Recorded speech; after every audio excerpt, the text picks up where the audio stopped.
when I seen this, I was like, okay.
What is up with the squad? It's Cess, your favorite auntie with Uncle Tendencies in the building. RobDaManMedia, Mr. Shake My Hand. Hot Takes Wednesday. What's up, Rob? Man, what's happening, man? Hey, listen, coming live from Puerto Rico with it. You know what I'm saying? Hey, it's gonna be a good one. It's gonna be a good one, man. We finna talk some SEC hoops today. Man, about the standards, man. Who coming with it, who not? So, man, it's just another episode, something that's been overdue. Just glad to be here. Just gotta be here. Says how you feeling? Oh, man, I'm all good. All good. What's the word? What's the word, man? Get ready to enjoy some good hoops. We starting AU coverage tonight. If y'all watching AU, pull Oh up. We got yeah. some Gamecocks getting busy. Yes. Some Oh 5-on-5 yeah. action tonight, so y'all pull up. Yeah. Other than that, How you feel about that? sports doing How what? you feel? How you feel about the AU? Let's know sports. How you feel about the AU? I never asked you that. How you feeling about that? I Now don't know. It was that a little. thing's about to It really was a kick little. off because I was kind of like so with the you know what I'm saying with the rosters. I like some of the rosters, some of them don't. But yeah, how you feeling about it? Let's see. So I was interested last year. It was difficult to watch, so I'm excited this year. Just that they I think they're on the WNBA app. They're on the ESPN app. It's easier to watch. I love their rollout for the season. They got some young blood in there, so should be fun. Should be fun. They got a lot of good personalities in there, so I'm excited. I'll go see some good 5-on-5 hoops. Got to play 40 minutes. But also it's just a lot of things that are different. So I do got a video dropping for y'all that may not be familiar with Athletes Unlimited. That's gonna break down everything Athletes Unlimited, the scoring, the captain changes, the team. So we're not really gonna be following specific teams as much as we're gonna be talking about who our favorite players are. So excited to see that. Excited to see the development. It's gonna be lit. Pull up. So how do you Lisa Pugh, what's up? AB, what's up? what's Miracle Rider, what's happening? What's good, y'all? Hit the like and the share. They both right there. I'm sorry. Go ahead, Rob. No, I'm finna ask you how you feel about the team changing because I think that's like you don't really get to build, you know what I'm saying, team chemistry, camaraderie, like when you got too many moving pieces, you know what I'm saying? So I'm kind of interested to see how. Okay. I love it because I'm finna see who can hoop. This is like I'm finna hoop. I know I'm a hooper. Where they hooping at? They hooping at 10. They hooping at 10 at the running gun. I'm pulling up at the running gun. Who's the 4? Let's go. Who pushing me off the floor? Let's go. You a hooper. If you a hooper, it don't take but a few minutes to get some chemistry to beat some other people that ain't had but a few minutes to get some chemistry. So this like pickup at the park. Let's get it. All right, listen, it's straight AAU style for real. You really look at it. Hey, listen, you might be on this team this week, you might be on another team next week. Just pull up. We finna hoop. Hey, if you're a basketball player, you know. Hey, listen, pass, shoot, dribble. That's all you need to know. As long as you got that concept down, you good. Let's ride. So yeah, all right. Yeah, I'm looking forward to it. Michael Coker, what's happening? Lisa Pugh, what's good? Dr. Ivy Girl, what's happening? Man, what's happening? I know y'all not used to us being here on our Wednesdays, you know what I'm saying? But we got this special edition on this Wednesday, y'all. We had our normal time. So, hey, man, we got to make this one lit, man. Make sure y'all share this out and drop that share in the chat right now. We're going to get into this SEC talk. Yeah, what you want to talk about? Where you at? All right, so listen, I mean, when we look at the standings, right, you start to see teams separating. So, you know, we got the South Carolina at the top. You know what I'm saying? The real USC stand up. You know what I'm saying? I'm going to let Cess talk. You know what I'm saying? When she say game, y'all know what to put in the chat, man. I ain't got to say too much about that. But we got Tennessee second, right? A team that's already got 5 losses on the season, but they only got 1 loss in conference. 1 loss in conference. But there's a battle. And there's a battle between 1, 2, 3, 4, 5, 6 teams. Ole Miss, Texas, Vandy, LSU, and Tennessee on who gonna finish second behind South Carolina. How you feeling, Sess? I don't really care. You know what I'm saying? But it's for the sake of it. How you feel? Who you think gonna finish second? Who's gonna finish second? I don't know. I ain't thought about who's fighting over second yet. It's 6 teams. I think for me right now, the big thing is that the teams that were supposed to be 2, 3, they've been shaky for me. Even Tennessee, Yeah. with they no losses. I don't necessarily know if I believe in them in the SEC. And that ain't the cold part about Tennessee is it's not even the players, it's the coach that's the disappointing piece. Right? It's the coach that's the disappointing piece because the coach can't manage the great amount of talent that she has. And like I told y'all weeks ago, she's scared of them. Janiah Parker, when she slapped on the shoulder, I knew who was in charge at Rocky Top. You understand? Yeah. Oh, it's birthday week, Andre. We celebrating tomorrow. Pull up, Yeah. pull up Hey, for listen. the big games on tomorrow. Hey, y'all better pull up for Sess. My Hey, birthday was Bookie. yesterday. My birthday was yesterday. Y'all better pull up for Seth's birthday tomorrow. You know what I'm saying? Y'all pull up. You know what I'm saying? We're courteous in this thing, man. But I feel you with Tennessee, though. When you look at Tennessee, it's just they have the most talent and have the most disciplined issues I've ever seen in basketball. Like, it don't lie to you. For the talent they got, they shouldn't even have 5 losses on the season. But I understand why, because of pure discipline, like shot selection, IQ, like it's crazy. It's crazy. And it just blows my mind that through everything that's going on, that they're still sitting second in the SEC right now. Through all the nonsense. And that's the problem I have with it, is because it make it look like it's okay to be this way when it's not. Based upon they're sitting second in the SEC. That's the problem that I got. But now, who has Tennessee really played in the SEC? They haven't really played their gauntlet yet. So their time is coming. I don't think they're gonna finish second because they still got, you know what I'm saying? They about to start this process where they finna go through their gauntlet, right?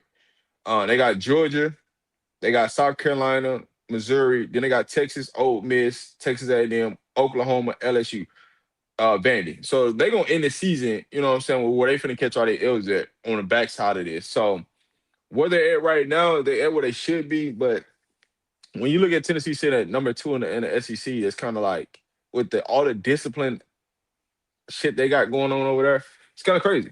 It's kind of crazy. I don't. So here's the thing: when you say discipline stuff, what you mean? When you say discipline stuff, for Just on the court discipline of the concept of being just a disciplined basketball player, not turn over the ball, right? Being a disciplined player to let's understand back to up because make that one more pass. Let's back up because you a coach. You got your whistle with you. Let's see if you got I ain't your bring. whistle. I ain't bring it with me to See how Puerto much of a Rico. coach you is. Do you got your whistle? I didn't bring it with me. Whistle at all times. Hey, listen. Oh, you a part-time listen. coach.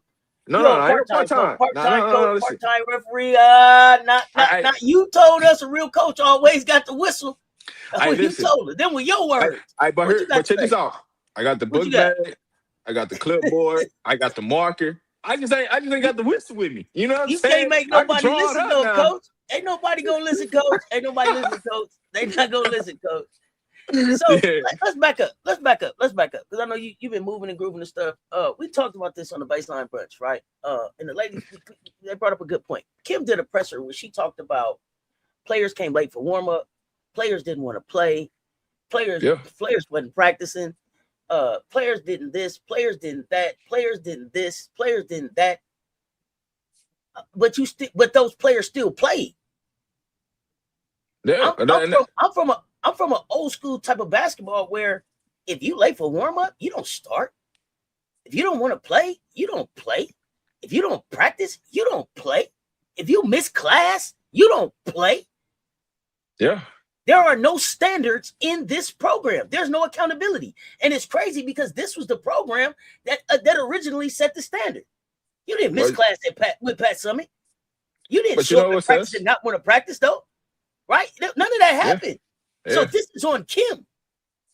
This is on Kim. It's two parts. It's two parts that play to this, right? As much as we could blame Kim, some of this shit on NIL. Who cutting the checks? Well, here's the thing, though. Here's the thing.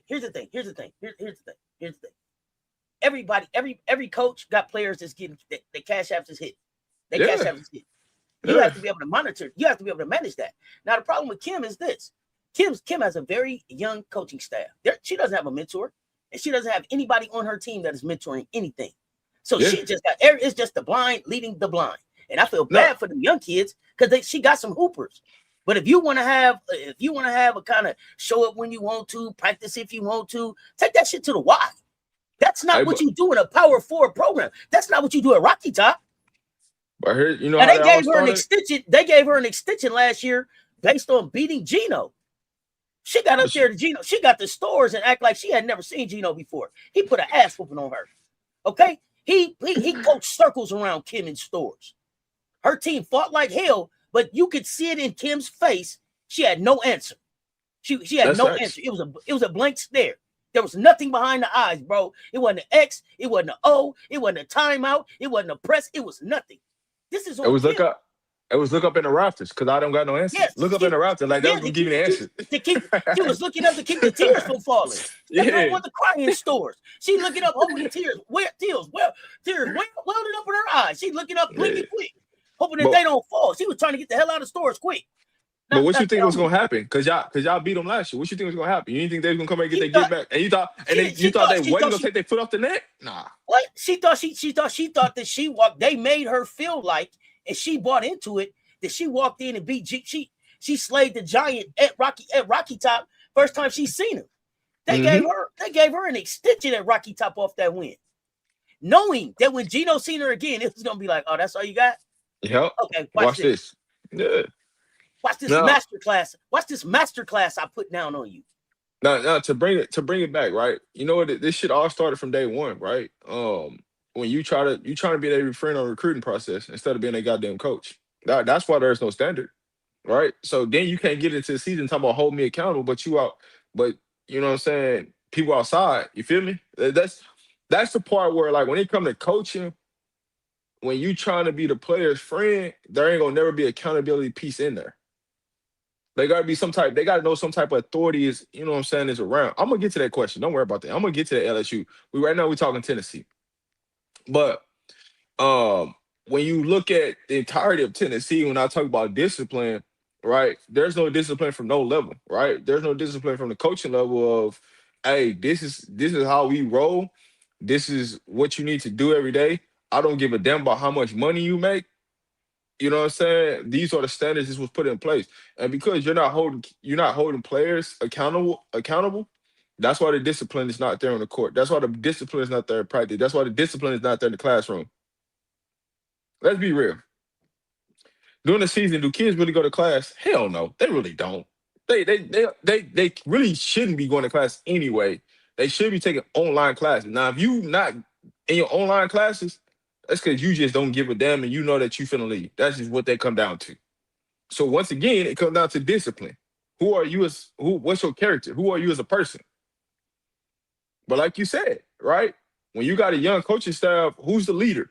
Who are we following? Who's gonna set the example? Who's got some OG advice? Do anybody got some OG advice in the room?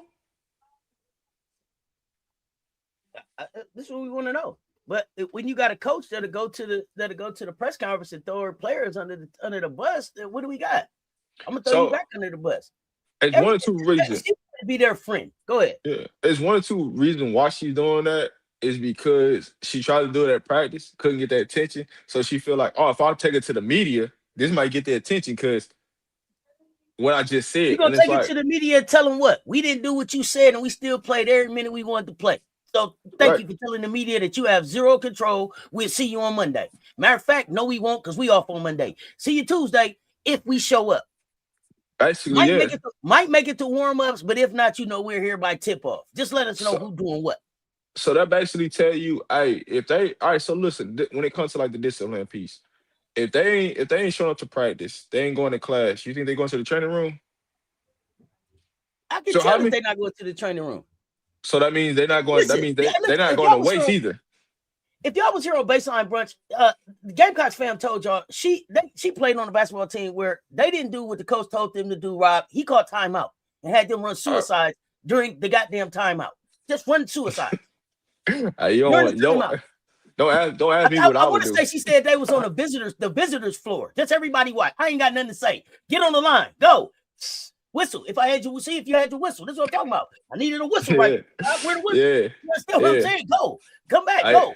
So you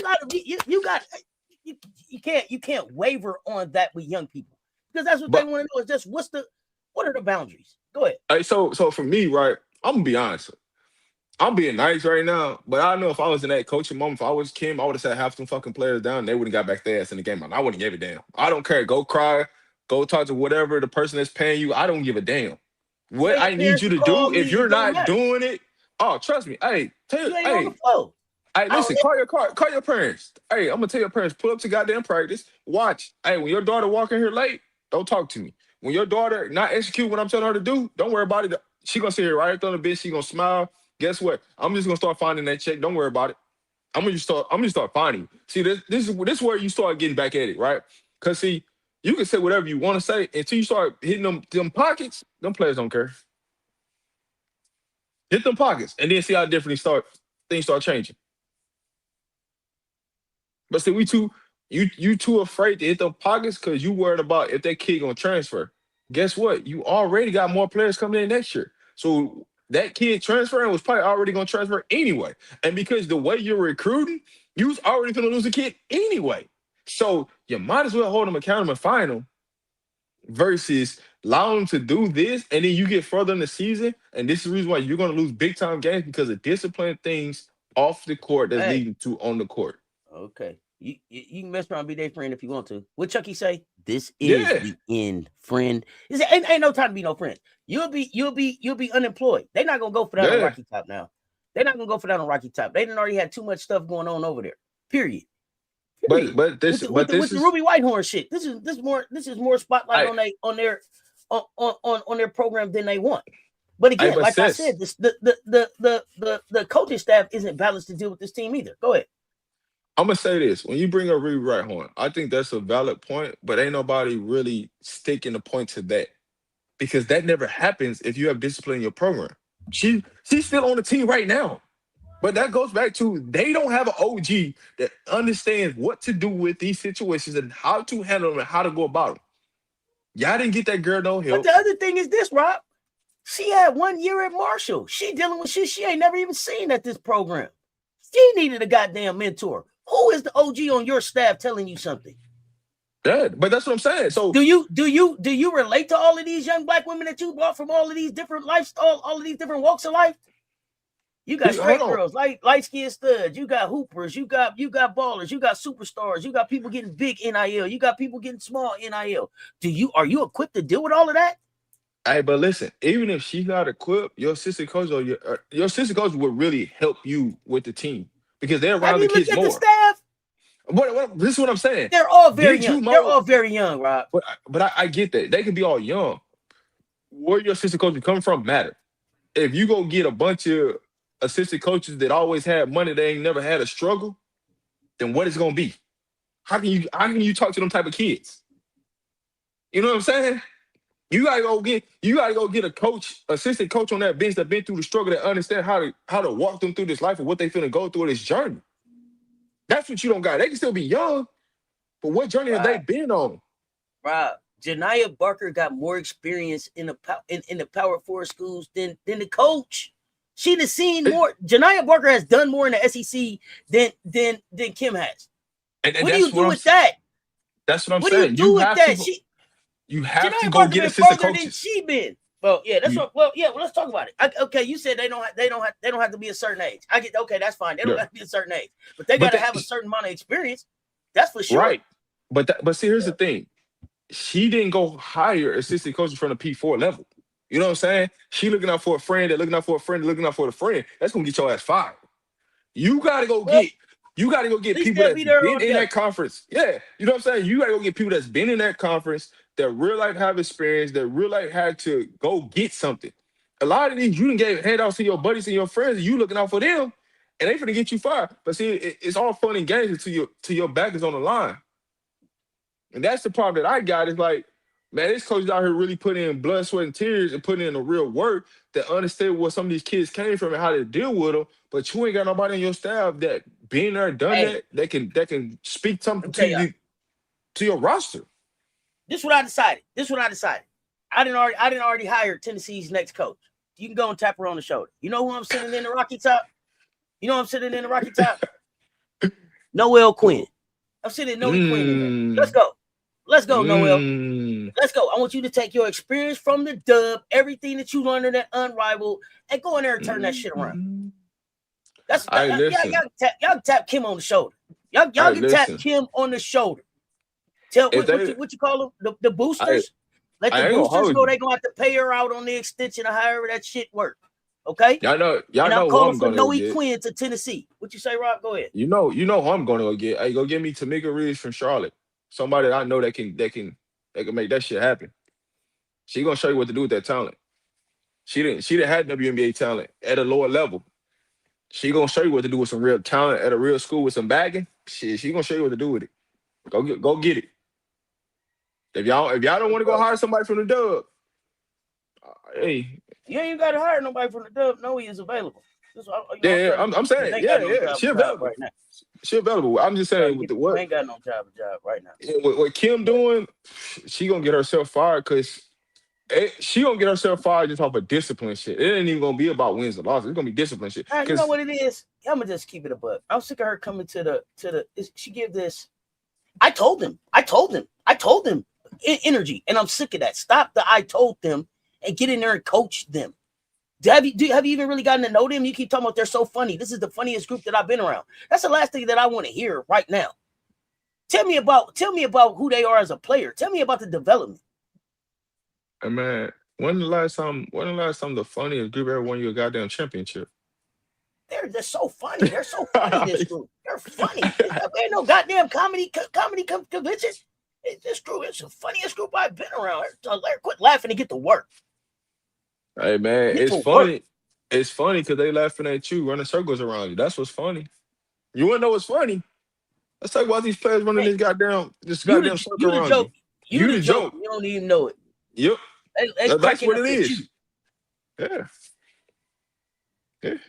So if you can't tell, I'm really disappointed in Tennessee, but it's not the players. I still expect big things out of the Baldos. I still expect big things out of Civil. I see some great bright spots out of Ny'Ceara. I feel like Talasia Cooper is just worn down with the system. I feel like she's just worn down with the system. This kid is hooping every time. She's hooping every game, I believe. I don't think it's too many games I could complain about what I've been seeing out of Cooper.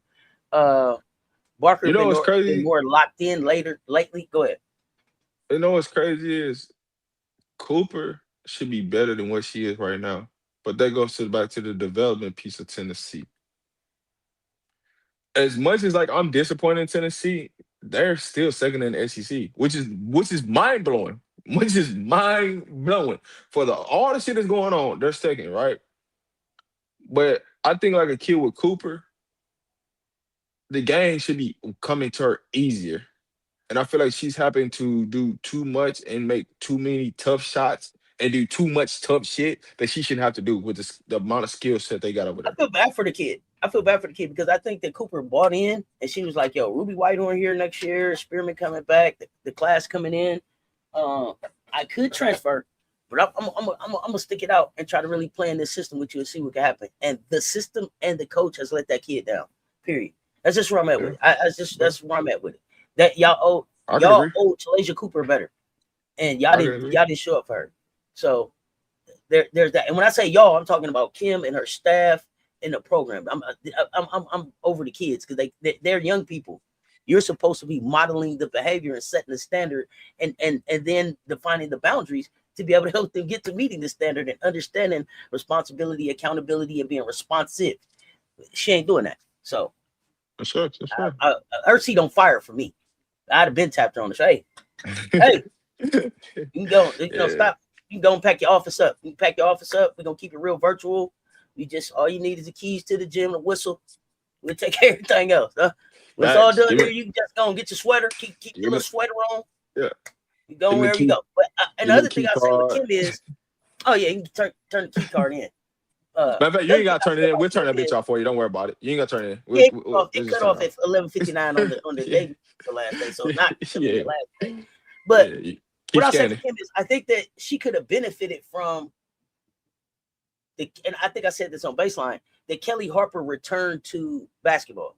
Kim Caldwell would have served herself in the SEC better if she'd have sat and just watched SEC basketball for a year as a commentator, and then came into the SEC. I think she'd have been better prepared. But her bag ain't deep. Her bag is not deep. The tape is out, as y'all say. Tape out. The tape is out on you, Kim. Right. And what is I got to start question. All right, so here's my biggest question with Tennessee. Now, this is y'all second year, right, with Kim staff in the SEC, right? Mm-hmm. At what point do y'all start studying game tendencies or what teams done to y'all last year to try to fix this year? Rob, they can't even get everybody to come to practice. That woman said people don't want to practice. They late for warm up. Who do you think is showing up for film? Who's showing up for film, Rob? Listen, it don't even. Listen, you get a piece of paper every goddamn game with a scouting report. I don't give a damn if you come to practice. If you don't come to practice, you don't play. That's just how I roll. Listen, I'm not one of them coaches that, if you don't practice, you play. No, hell no. If you don't practice, you ain't playing. I don't give a damn what the scout report said.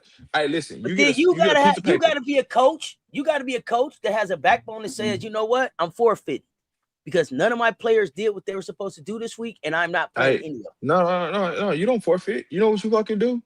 You let every non-scholarship fucking basketball player that's on the roster play. That's what you do.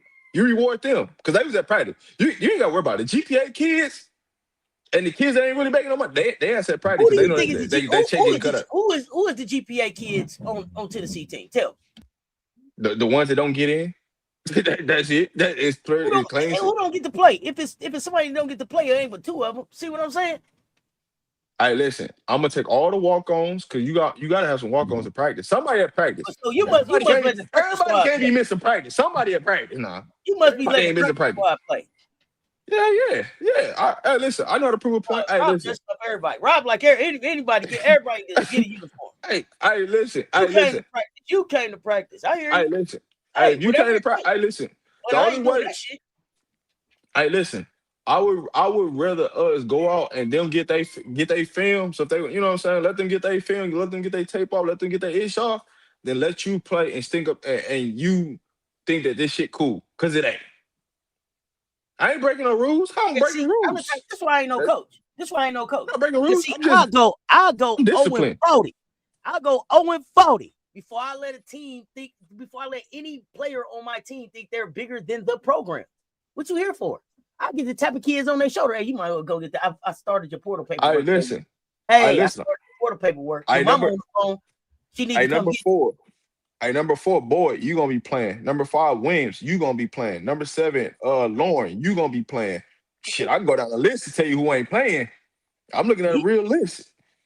Yeah, that's what I'm telling. Tell me who you putting in there. Alyssa, that's 5 right there. I got 5 of them right there for you. And them all scholarship players. So I got 5 scholarship players that ain't playing. They can play. And then I got 2 walk-ons that I know GPA kids that ain't playing. Oh, yeah, I got 7. That's all I need. I need 7. Yeah, rest y'all can sit y'all ass down. So don't show up the prize if you don't want to. Watch how the minutes get affected. And think I'll give a damn. You think I care that you getting a goddamn check? Man, watch how I show you how you get this done. Hey, because guess what? Hey, if you don't play, you get fined anyway, right? So I get that game check back for you not playing, right? Okay, cool. So you ain't gonna play. Don't worry about it. I get that game check back. I just reward the ones that's finna play. Don't worry about it. I'm gonna hit you where it hurts. I'm not even finna play around with you. See, the thing about it is, Kim don't really got no real backbone. And she ain't got no backbone to be like, hey, this what it is and this what it ain't. This is where we draw the line in the sand at. So you're either gonna do it this way, right? And we can make this happen, Or you can come sit next to me and watch the game from the sideline, and them pockets get You're hit. not gonna sit. You're not gonna sit next to me. You're not gonna put my goddamn uniform. You'll sit. You'll sit in the stands and watch the game. You'll be over in the student section watching the game, cheering like a motherfucker. Sit next to me, and you ain't did nothing I said do all week. I bet you won't travel not nowhere with it. You Yeah, won't get up. I want. Nothing. I listen. Sit on the bench next to me. I listen. No. See, that's where they get the out at, right? Because see, you gotta let them sit right next to you. So when it's time to go into, answering questions, now you got to go into the media and answer them goddamn questions why you didn't dress. Oh, See man. this where shit get real. Like, see, now you can't duck and run and be like, oh well, they was in the stands, this, that. No. Come sit your ass right next to me. And now you gotta answer them questions. How many times is you gonna let somebody not come to practice and have to sit next to you in the stand? I'm not a yeah. Now we talking. Do that. If I tell you one time, maybe you didn't know. If I tell you the second time, maybe you didn't understand it. By the third time, you don't give a fuck about what I'm saying. So it's no reason for me to keep repeating. I'm not a repeater. 1, 2, out on you. That's it. That's where I'm at with it. See, 1, 2, out on you. I said, but see, a real coach, that shit ain't even happening to us. I'm gonna tell you that right now, because the standards would have already been set. It wouldn't even fly. You wouldn't even got the opportunity to get to a third time with me. Because if you get to a third time, go ahead and shake my hand. Go ahead and get your ass in the portal. I don't even got time for it. That's just what it's gonna be. Like, hey, shake my hand. It ain't even no reason to shake my hand. It ain't even no reason to shake my hand. You gonna get a text that says your mom on the way? Is your people on the way to get you? Because you done here. Ain't no reason to shake my hand or nothing. Listen, it's been real, but you ain't. I guess because I set the foundation at the get go, and I'm gonna tell you how it is, and I'm straightforward with it. And then the first time, okay, cool. As soon as that happened, you might want to come to practice to see what happens. So when your kid don't play, don't say nothing. Do you want to watch it via stream right now? Because I'll show you. Click. You know what I'm saying? I'm straightforward with it, right? And so when it happened the second time, listen. Okay. Listen. It ain't gonna get to the third one. Because I'm gonna get rid of you before you. 1, 2, out on you. I'm telling you. 1, 2, out on you. But okay, let's look at SEC real quick. Let's look at it real quick. Because you got Tennessee is 6-1, you said. LSU 7-2. Vandy 7-2. So yeah, we got to stop at LSU right quick. Texas, I know we gonna get to everybody. Texas 6-2, Ole Miss 6-2. Them the top 5. Yeah. Go ahead. Yeah. So let's get to LSU, right? Because I seen a question in the chat, right? Do I still think they're gonna lose 6 to 8 games? Yes, I do. I really do, right? Y'all do know that the SEC tournament still counts, right? You're gonna lose 6 games, so don't worry about it. LSU, you're gonna lose tomorrow against Texas. Just come ahead. I don't got them losing tomorrow against Texas, Rob. I don't got them losing tomorrow against Texas. I got them splitting that series. I think some way, somehow. You always had them splitting the series. Yeah. I always felt like if Kim get Vic out that jacket in the PMAC, she gonna come put some on him in Texas. What I like about where LSU is at right now, and this is one of the questions I got for you. About LSU is this right here. Do you agree that the keys have been handed to Jada? It's her team. This is Jada Rashard's team now. Yes, but see, here's my issue with them. I still think they're figuring things out, which is a good thing, right? They still got time, right? We're in February, but they're still figuring some things out. My only issue with them is when they get down to the real moments, who can you really count on? That's the only issue I got. Is their shooting efficiency sustainable against top tier defense? No. Why not? Why don't you think so? Because if you get a coach like me, the shots that they're not getting, because we're gonna be in gap help coverage. Okay. Let me say this too. Because people, everybody may not watch LSU and all that. So let me say this. Right now, they got the loudest offense in the country. They 98.9 points a game. They shooting, I think, 52.2%. I think they got the best scoring margin, plus 41.26. Y'all check me. I think Flauja's. But here's the thing, though. Michaela's at 3.9. I would say that, like, Leia's at 3.9 assists. Leia's at 3.3 steals. Right. They're hanging their hat on a lot of these numbers, but these numbers are fluffed because they include a lot of cupcake stuff. All right, but right? listen, even when you look at I just think about it like this, right? The reason why I'm so big on why this is fluff and why when it gets down to the matter, this is why they're gonna lose games. When the game slows down, is when LSU gets into a real fucking problem.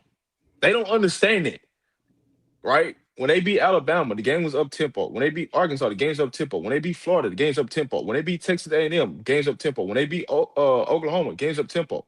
When they played Texas and Texas slowed that shit down, it was a grind out game, right? Even when Georgia slowed the game down, it was a game until you know what I'm saying they got up tempo. When they lost to Vandy, when they lost to Kentucky, they slowed the game down. When you go I against top don't tier think Jada coaches, Rashard was ready yet. I don't think she was ready for Kentucky Mandy. She was still getting her sea legs. This looks different to me. Go ahead. I get it, but when they play Texas again, they're not going to score in the fucking 90s. The game's going to be in the 70s. The game's going to be in the 60s. Oh, that's fine. I'm not saying That's that they're gonna put up 90. that's I'm not what. saying they No, put no, up no, 90. no. You only got to win by one. Yeah, no, that's what I'm getting to my point. If the games are in the 60s and 70s, I don't think LSU can win those type of games. They're not ready for those type of games. If the game's going to be Who's the scored in better the Who's 80s the and better coach? 90s, you Who's the got a better coach? chance. Who's the For better who? coach in those moments? In the close game moments, who's the better coach between Vic and Kim? This is what we're talking about: Kim Mulkey and Vic Schaefer. Yeah. Who gonna go? Who or who's staff? If it has to go to staff, who's gonna be able to draw up put the X's and O's on the clipboard to close the game? Is it Vic? I Is it Kim? trust Vic's staff. I don't trust Vic as a head coach. Does it make sense? Like I trust his staff. I just don't trust him as a head coach. Hold on. Steve, bro, you want to come in and talk? We can talk. We're not gonna do the holding her back conversation. Who? We're not gonna do the holding her back. We so past the holding lay back conversation. We not on that conversation. So if you want to type a whole lot about that, you can just save it. Like Man, I ain't. that ain't where we at. Like we've been there, done that, got a t-shirt from that. We straight on that conversation. Yeah. Go ahead. No, go ahead. but what I'm saying is with LSU, if you slow the game down at LSU and you make them have to play in the 60s and 70s, they still got to figure that piece out because when you get to the tournament and you start playing Thank you, upper Steve. echelon teams, you're gonna have to play in the 60s and 70s. No apologies needed. I'm just saying I don't it take the conversation somewhere else. And I really just want to keep it about what LSU doing on the floor and not a South Carolina LSU thing. Because we could get into a comparison and we could break it down. Yeah. Probably it would look exactly the same. It look a lot similar than people It looks exactly the same. We don't want to do that. Because again, as somebody said, LSU has improved since they played Texas the last time. I think that they have a better chemistry. I think they're figuring out who they are as a team. And I also feel like, and this is my thing about Jada Rashard getting the keys, it's her responsibility not to keep the tempo where it's at. I think so here's the thing. Can she do that? They only really made one adjustment, right? In this whole time period. Like from the last Texas game that y'all quote unquote say they got better. Did they really get better, or was it the quality of teams they was playing in the SEC for that stretch? You don't truly know that they really truly got better. It's just the quality of teams they played made it look better. They made one adjustment, and the one adjustment was they went smaller. That's the only adjustment they made. So did they truly get better? That answer's still to be answered, right? They still figuring it out. And that's the piece that don't get caught up in. They got better. Go ahead. So here's the thing. Here's the thing. Koval probably is not a big factor in the Texas game, right? He shouldn't be. Listen, was it Kaya Johnson? Because here's one thing. Johnson and Maya Joyner be able to hold their own with Oldacre and who was that? Crittenden over there? Is that Crittenden? But says though, when you look at that game, is some people that's playing in Texas rotation right now didn't play in that last game against LSU. Sure they did. So as much as people can say, oh, LSU look different, Texas looks fucking different. We didn't get to Texas yet. But I don't want to take because Yeah. Texas looking different doesn't take away from the fact that LSU looks different. Doesn't take away Correct. from the Correct. fact that LSU has figured out some rotations and that LSU has figured out kind of like it's Jada's team. So we're not trying to figure out who's starting. They're not up there like is Lay gonna start, is Lay the point. Listen, the point guard is Jada Rashard. We've been waiting on her to play since she got there.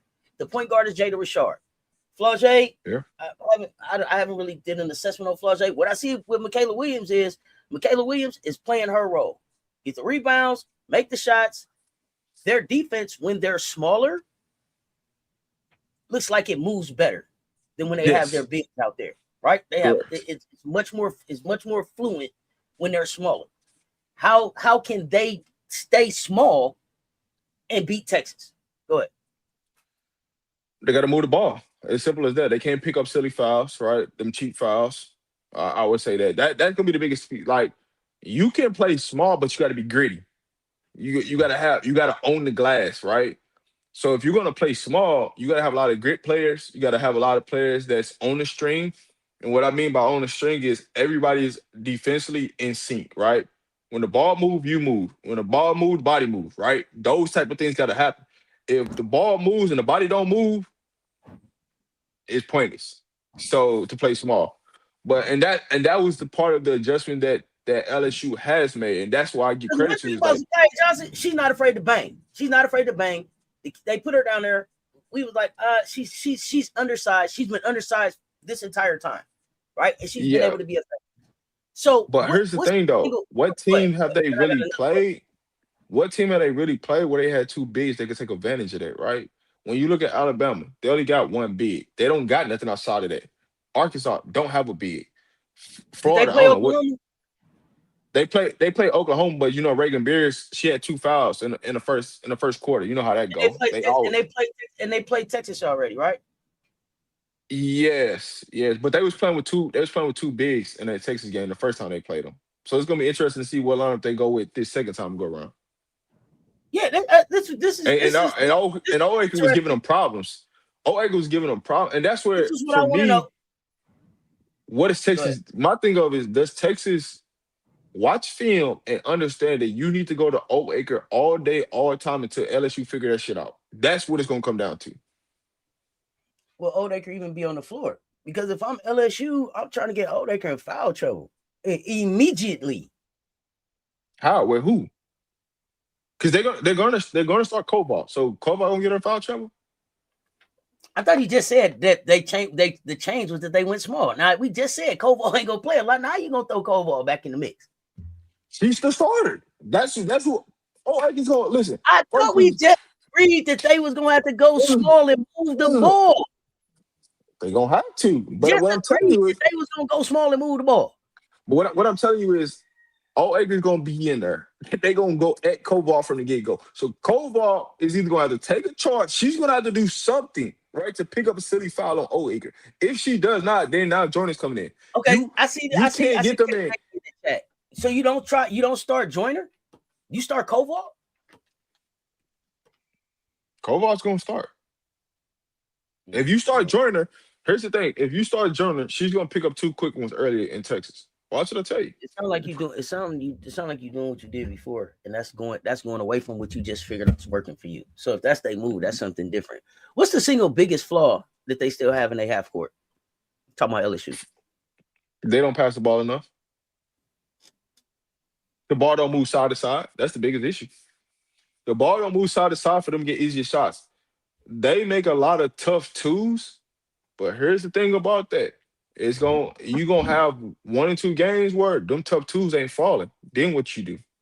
Because they still don't really have a low post presence where they can and this is y'all know, you know my philosophy about this. If you don't have a low post presence where you can get easy buckets at the rim, you're not gonna win the big games.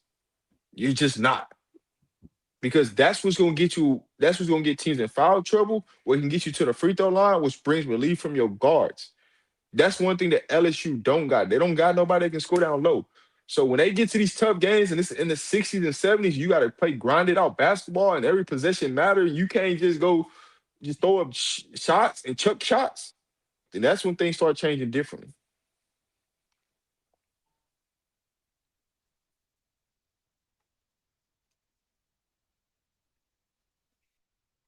See, Texas can play any kind of way. They can play, hey, you want to go score? We can score. If you want to go, you know what I'm saying, possession by possession, they can play. That's how they really want to play, honestly. So you really playing in the favor of Texas if you go that way.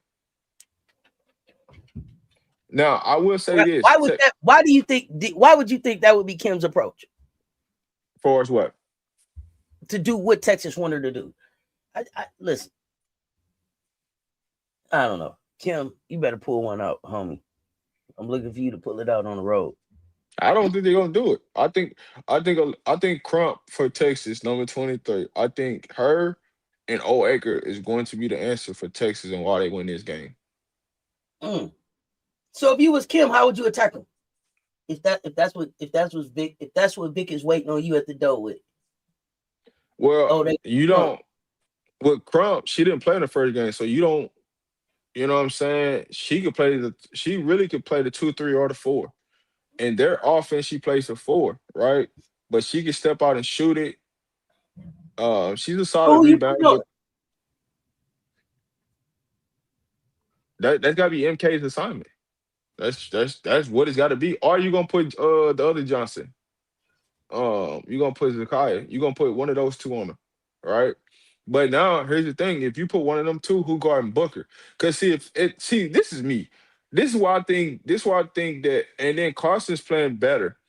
This is why I think where Texas messes up at. I would start Crump with Madison, Booker, and Lee. That's my 2-3-4. Right? I would start them three together because I think that makes you more potent. That makes you more versatile offensively and defensively. That it puts more pressure, right? I would sit Rory as down and I would put Preston in and have Rory come off the bench. But that's just me. Because I think Preston is a better point guard than Rory is. I think Rory gets too much credit for not doing shit.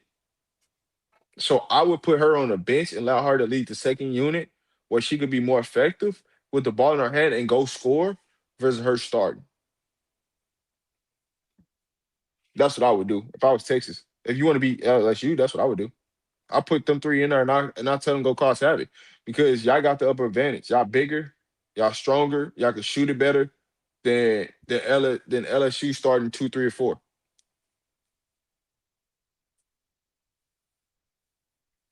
Rory was on the bench. Rory didn't even really play. You said they shoot better than LSU's 2, 3, and 4. Yeah. If you put who's LSU's 2, 3, and 4? Name them for me real quick. That'd be Fuwali, MK, and Zakiah. Fuwali don't start though. I mean, not Fuwali. Big Four. I'm tripping. Not Fuwali. Four. So you take MK 4. Tell me the three that you think is shooting better than them three. Madison Booker, Alicia Crump, and Jordan Lee. They shoot it better than them. That's. I haven't watched them enough. That's why I asked you for the names. Yeah, I'll take them three. I don't know. I think that Oklahoma and Texas both are teams that really try to get physical, especially in the paint. And I think this is the team that, okay, you want to get physical? Let's get physical. Now I'll say this. I do want to see what Cunningham does the second go around against LSU. 25. I think she should be. I called her Crittenden, didn't I? Cunningham. That's my bad. Go ahead. That's my girl. She on her way to Texas. She ain't there yet. Yeah, I said Bree, and then I said Crittenden. I said it earlier. I just thought about it, like that girl ain't even played yet. That's my bad, Bree. Yeah. Yeah, that's my girl now. She ain't there yet.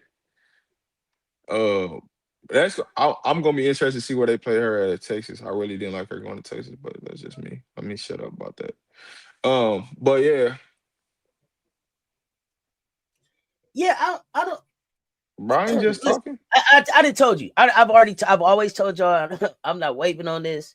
If I had to pick between Madison Booker and Michaela Williams, I'm picking Michaela Williams every day and twice on Sunday. I don't believe in Madison Booker in the big games, not even in her house. I said I'm talking about pure shooting. So what you talking about? I don't think MK is a big pure shooter like y'all think she is. I don't see MK that. I didn't say she was that, but I don't. I'm talking about. My thing is, yeah. My thing is, I don't necessarily always take the purest shooter. I take the deadliest shooter. That's just how. That's me. When the game on the line, when the game is on the line, purest Madison shoot. I got her fucking it off, and I got MK Dub stepping back and hitting a three that you didn't think she was gonna hit with a hand in her face. But that's just me. The numbers look good, pure shooter.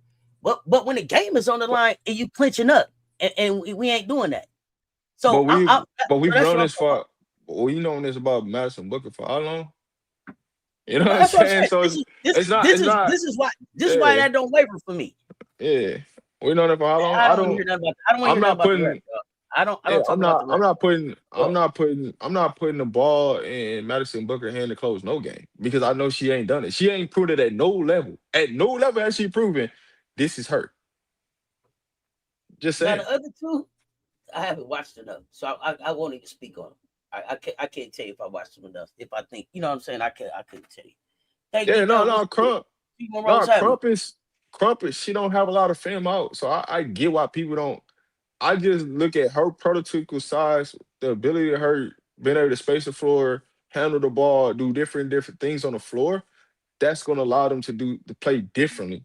And I'm playing them three together. But like I always tell you, what I would do is not what a lot of these coaches are doing. And when they actually do what I'm telling them to do, it looks better. But some people can't get out their own way, right? Like Vic, he can't get you could tell Vic, but he can't get out his own way just to do it and just listen. You might be a little better, dog. I don't know, and I don't know if it's gonna be a balanced crowd. I don't know if the LSU fans is traveling down Texas. I don't know. It's gonna be a hostile environment, I think, though. So you finna find out who. We finna find out who is who. Yeah, no, it's a different. It's definitely gonna be a difference of a game, though. Just off the simple fact of like they rotation of what Texas is gonna do. Now I can say Cunningham didn't only play but 13 minutes the first game, so we're gonna see. Was that because of foul trouble, or was that just Vic? I ain't looking at the stats. That's man, you know Vic, how Vic is. Oh, it came out the jacket early. Okay. Yeah. Where do you have MK stats don't lie. Look at Williams from 3. You say it, but that doesn't make it true. So what your statement makes it true? Make it make sense. So what you say, your statement make it true? Come on, dog. Hey, go ahead, Seth.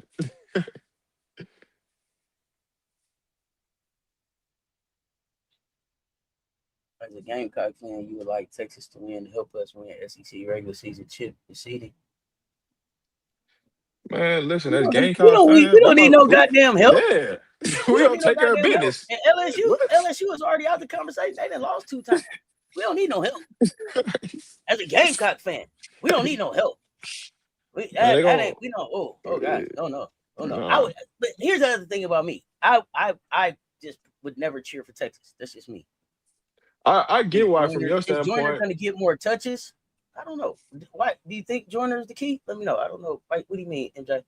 Go ahead. What you got?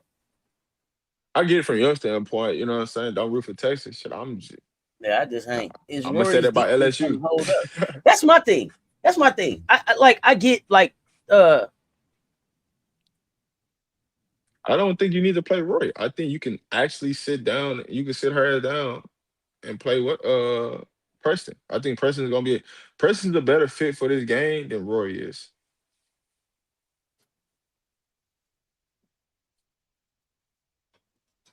We gonna see.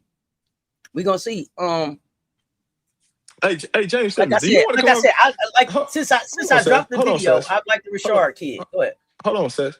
Hey, James Simmons, do you want to come up here and have a real conversation about basketball? Because I know you don't know who I am. I know you don't, right? Because the way you type and doing all this typing, I know you don't know who I am.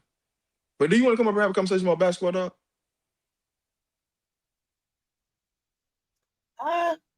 I got kids in the SEC right now that's playing on some SEC teams. That start. You wanna have a conversation about it, dog? Come on, we can have this conversation. But go ahead, sis. 40, 50, 90 since the player conference started. Says you want to drop the link for him since he got time today. He want to talk. So I don't vibe with Texas either. I got you. Yeah, go ahead. We can drop the link. Says you want to have a conversation today. I got time. Rory might be better this time. The game's gonna get played. I just don't. See, here's the thing. Game's gonna get played differently in Texas than it was in LSU. But go ahead, Seth. It's definitely gonna get played different. But listen. I think that the Rashard kid, since I dropped the video, is a special player, and this is a good game for her. This is when what they say, legends are made. I got Rashard going to Texas and taking down Vic and them. That's what I'm saying. I just got to split. I just think they gonna split this series. That's always how I had it from day one. I mean, you've been saying that from the beginning. This was a loss. This was one of the losses that you had LSU taking. That I had them beating Texas. I was like, I just don't. Split, but if they get them in the PMAC, they gonna get them. I don't think it's. I just think the way the game gonna get laid out and played out, I think Texas is gonna win. I just think they're gonna end up splitting this series. I think Jade is coming to herself now. I will give credit. I do like that. The link should be in both. The link should be in both chats. So if you can't click on it in one, you can click it on it. Listen. Yeah, I'm gonna say portrait. Yeah, hey, listen. If the link don't work in the one you in, hey, just go to the other one. That link worked. I can promise you that. So go ahead and click on. Come on up. We can have this conversation, man. Hey, I love having conversations. I just think you know what. Here's the thing, and this is the thing about Texas. Like, I think they tough till they really see tough. And I think LSU, if nothing else, they've shown that as individuals, they're tough. Now, can they take that toughness and be a team and tough back as a team and not as individuals, so they're not in foul trouble, so they're not turning the ball over, so they're not making silly mistakes? Can they be tough as a team? This is what we finna find out. This the type of pressure. This is the type of pressure that tell everything about a team. We see what you did in the PMAC. Now you got to walk in here and do this. I think you can do it. Let's find out. Hey, all these adjustments y'all talking about, man, we're gonna find out if it works this time. That's the only way you can tell. All right, cool. Now, the other thing too. and I'm saying this and I know everybody is like the Texas whistle. I never talk refs. So I don't talk that, but I see y'all in the chat saying Texas get that whistle in Texas. So I'm not ignoring y'all. I don't talk refs, and I ain't finna start talking them now. If you are who you say you are, then it's 5-on-8 no matter where you are. So go play basketball, God damn it. All right, listen, you gotta know that you're on the road and that you already against the odds, regardless of the fact. You feel me? Like you gotta know this. Like, hell yeah, I think it's harder to beat a team twice. It is. But it's hard to beat a team 3 times. And this is my point. Here's the thing about being the SEC. If you want to get to the natty, you're damn near gonna have to beat somebody 3 or 4 times to get to that bitch. So you better get used to it right now. Because you fuck around and they're your home, and then you got to see him in the SEC tournament, and then you got to see him in March again. And you can't be like, well, this is the 4th time. Y'all remember how many times we had to see Tennessee? See, ain't Texas. No mistake. Listen, it ain't no ducking. It ain't no hiding. It ain't no excuses. In the SEC, it means more. Do it or don't. But all that whining that these coaches be doing, I had to play them twice. They had to go to their house. All that, you sound like a sucker. You sound like you wasn't good for the SEC. Hey, but that be the type of shit that Kim and Vic say though, and they stamp that shit. And I'm like, for what? You got to go through this to get to the chip. If you say you are who you are, you want to glitz and glamours, and you want to talk about rings and shit, this what you got to go through. This what you want. But you know what I'm saying? Y'all let some of these coaches get away with this shit and say, oh, well, we weren't prepared because we had this amount of days. Hey, man, so what do you think the tournament going to be? How many days you got to prepare, right? You're going to play a game. You'll have an off day. You're going to play right back again. So what the hell are we talking about? Let's go. Yeah, Let's go to big. another team, Rob. Let's go to another Yeah. team. Let's go to another team. They've been talking about this team like they the story of the league. Let's talk about this team. They leading scorer average of 25.1 plus 3.1 steals. You know what? They got an organizer that's averaging 6.1 assists and an interior anchor averaging 14 points. Do you know what I'm talking about? If not, I'll tell you. You know I know what you're talking about. You know I know. Vandy! Here it If I don't is, know, Vandy. you know I know. I'm kind of Now, upset with Vandy February, right Rob, now. they got to play Kentucky, Oklahoma, Texas. It's been a cute story. We finna find out already a real contender. Is Vanderbilt a one-player injured or complete system team? Let me know. You want the realness of how I feel as a Yeah, coach. that's what we're here for, Rob. Come on now. We perspective? didn't pull up with hot takes for no bullshit. Now, come on with the real shit. What you got?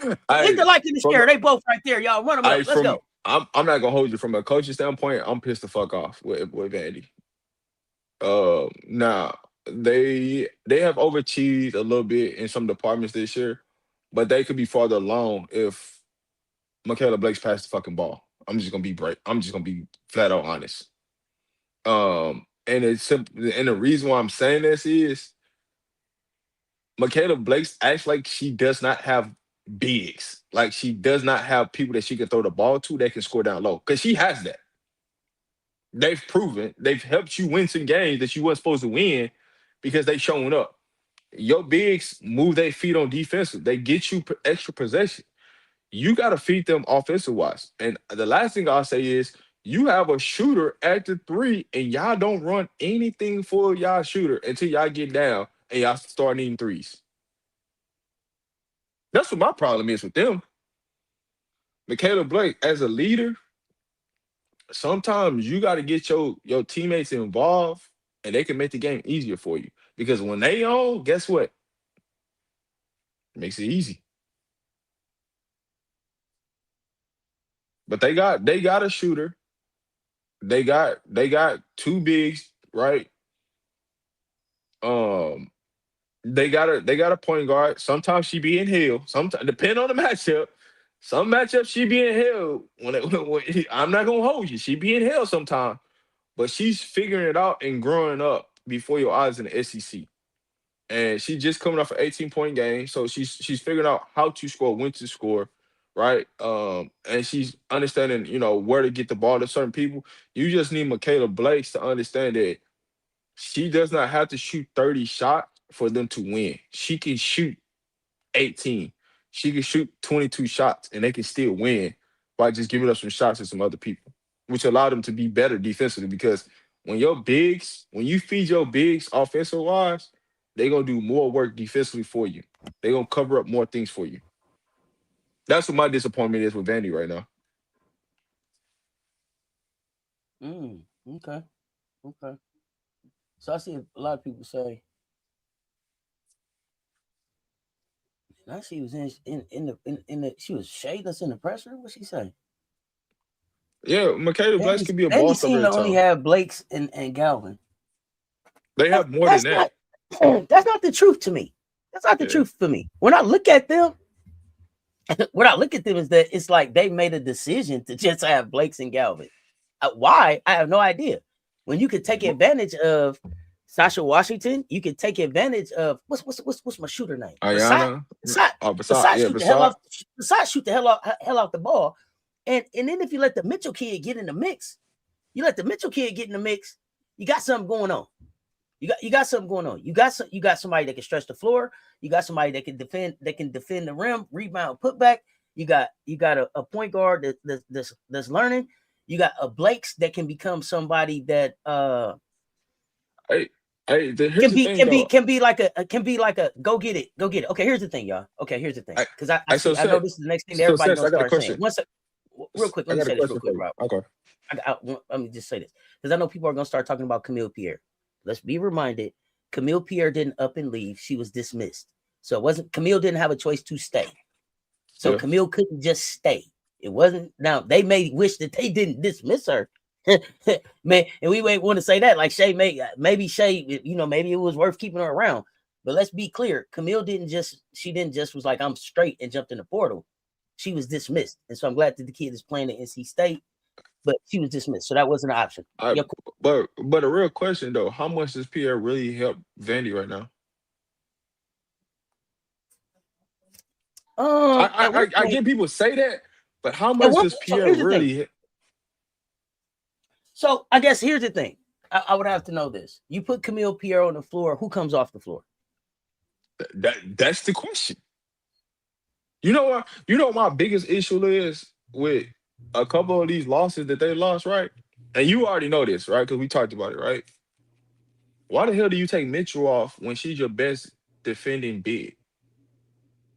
When every time somebody goes for a pick and I forget the roll kid. I and she forget the moved it, kid that they putting in there. I forget who's rotating in there with her. I don't remember.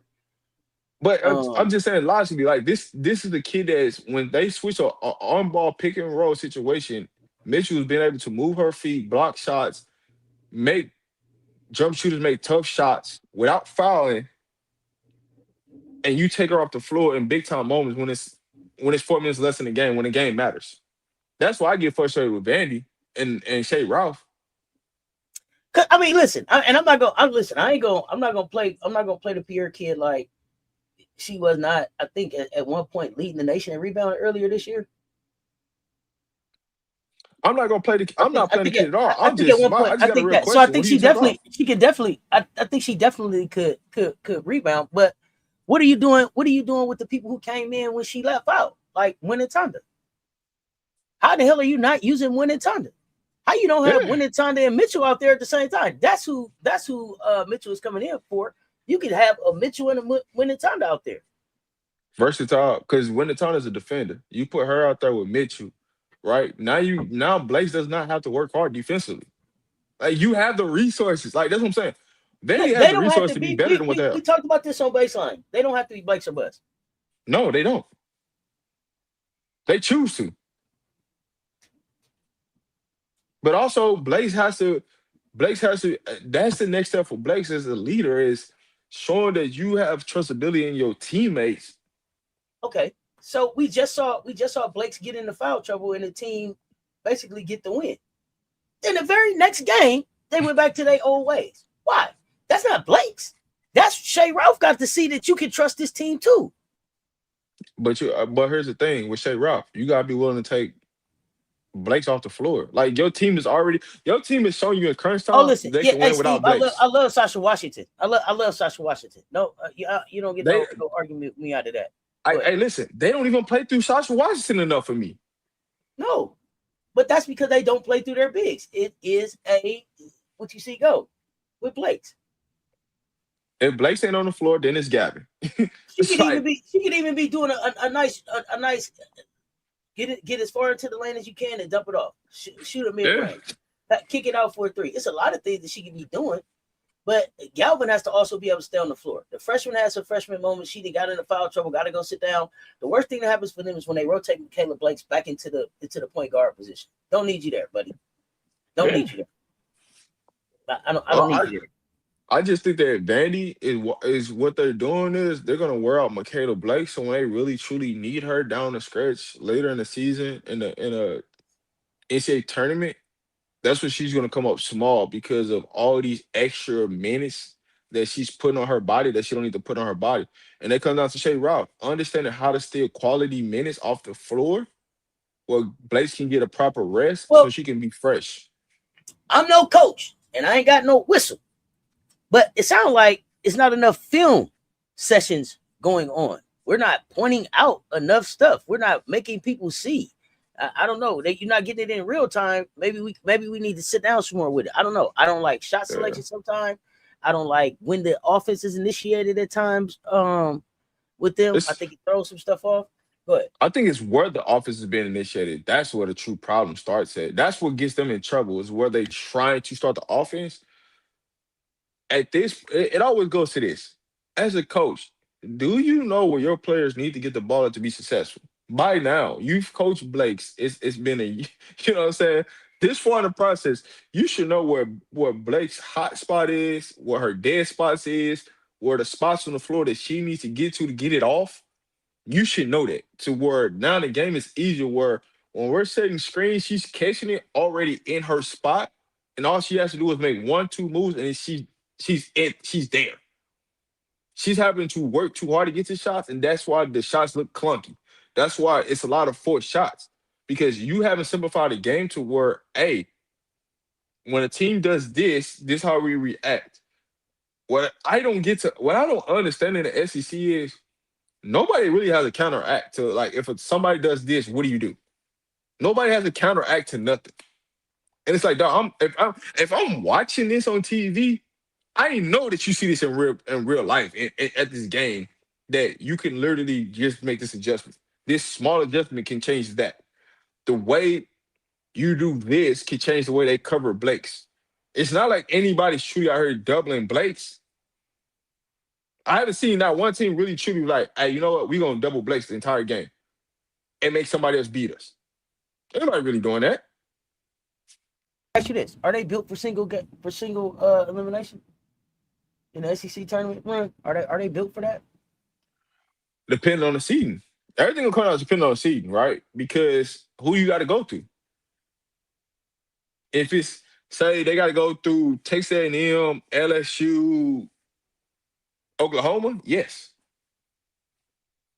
They got to go through Texas, South Carolina, no. Like it's all going to depend on what's your seed and what's your matchups, and that's going to really determine a lot of it. Can they beat Tennessee and Kentucky in the tournament? Yes, yeah. If those are the way things line up, yes, they can do that. Okay. Because Tennessee is always going to keep you in the game because they shoot way too many threes and they don't make enough of them. So in February, I said they got to see Kentucky, Oklahoma, Texas. They win all three of those games. Oklahoma, I think the only game they truly lose is that Texas game. But I don't necessarily think that to be honest with you, they can win all three of them. To be honest with you. So do you have Texas as the second best team in the SEC right now? No, but I didn't have them as the second best team coming into the season either. Who's the second best team in the SEC? It's really not one. Being honest, it's really not one because it's every time you think, oh, they might be the second best team, they go on and look bad the next game. Nobody's really truly playing consistent basketball to be like, it might be the second best team. It's an argument for everybody. It's an argument for Ole Miss, Texas, Vandy, LSU, Tennessee. There's an argument for each one of them. Nobody's really looked at confident. Now, I will say Ole Miss is starting to figure things out and get better. I know we haven't got to them yet, but they starting to figure things out. But they still got some tough games left.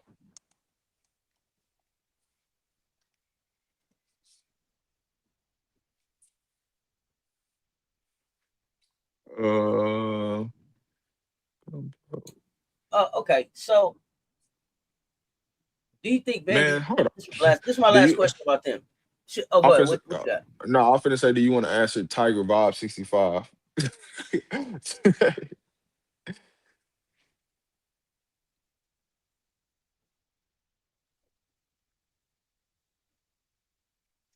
You got to be an LSU fan.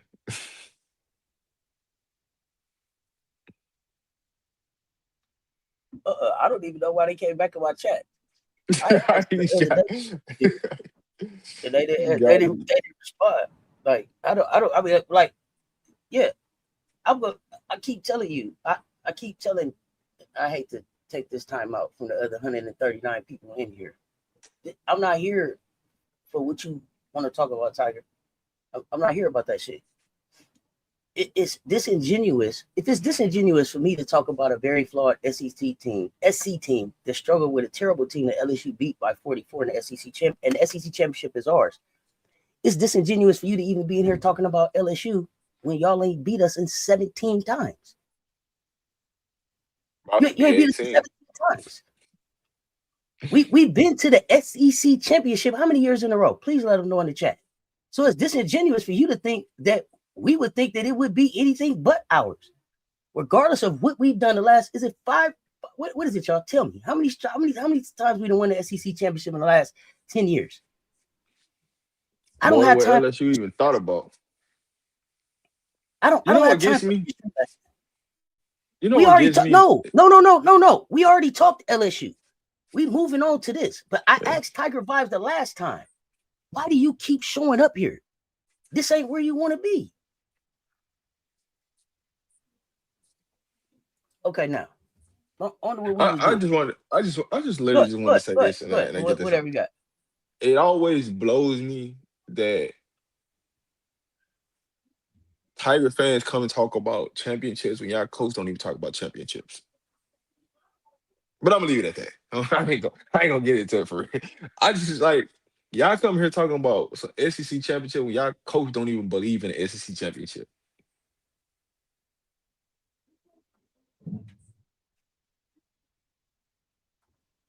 Yeah, I don't. But all We right, was on but to somebody else. move, I was we on was to getting ready to get somebody else. I into just get we was tired of getting ready that. to talk about Ole That shit's Miss. so Yeah, lame. Shit's so lame. we was getting ready to talk about Ole Miss. What we was getting ready to talk about? Yeah, let's move Ole Miss. So I think this might be. Are they almost in like the best regular season in their history? Damn near, I yeah, think. damn near. But what's weird is defense ain't that identity no more. Mm. It's, That's defense ain't that's the that's the part identity, that's and that's what crazy. concerns me. That's what concerns me about them. Yeah. That's what concerns me about them. Um, as it tighten up down the stretch, as it tighten up into the SEC tournament, um, what they have the defense that they need when the game slows down to get it done. Say that one more time. What they have the defense they need to get it done. Against who? Whatever the teams are, when it tightens up down the stretch, are they gonna have the defense in the tournament to get it done? I think they're gonna have enough defense. Now, here's my thing with Ole Miss.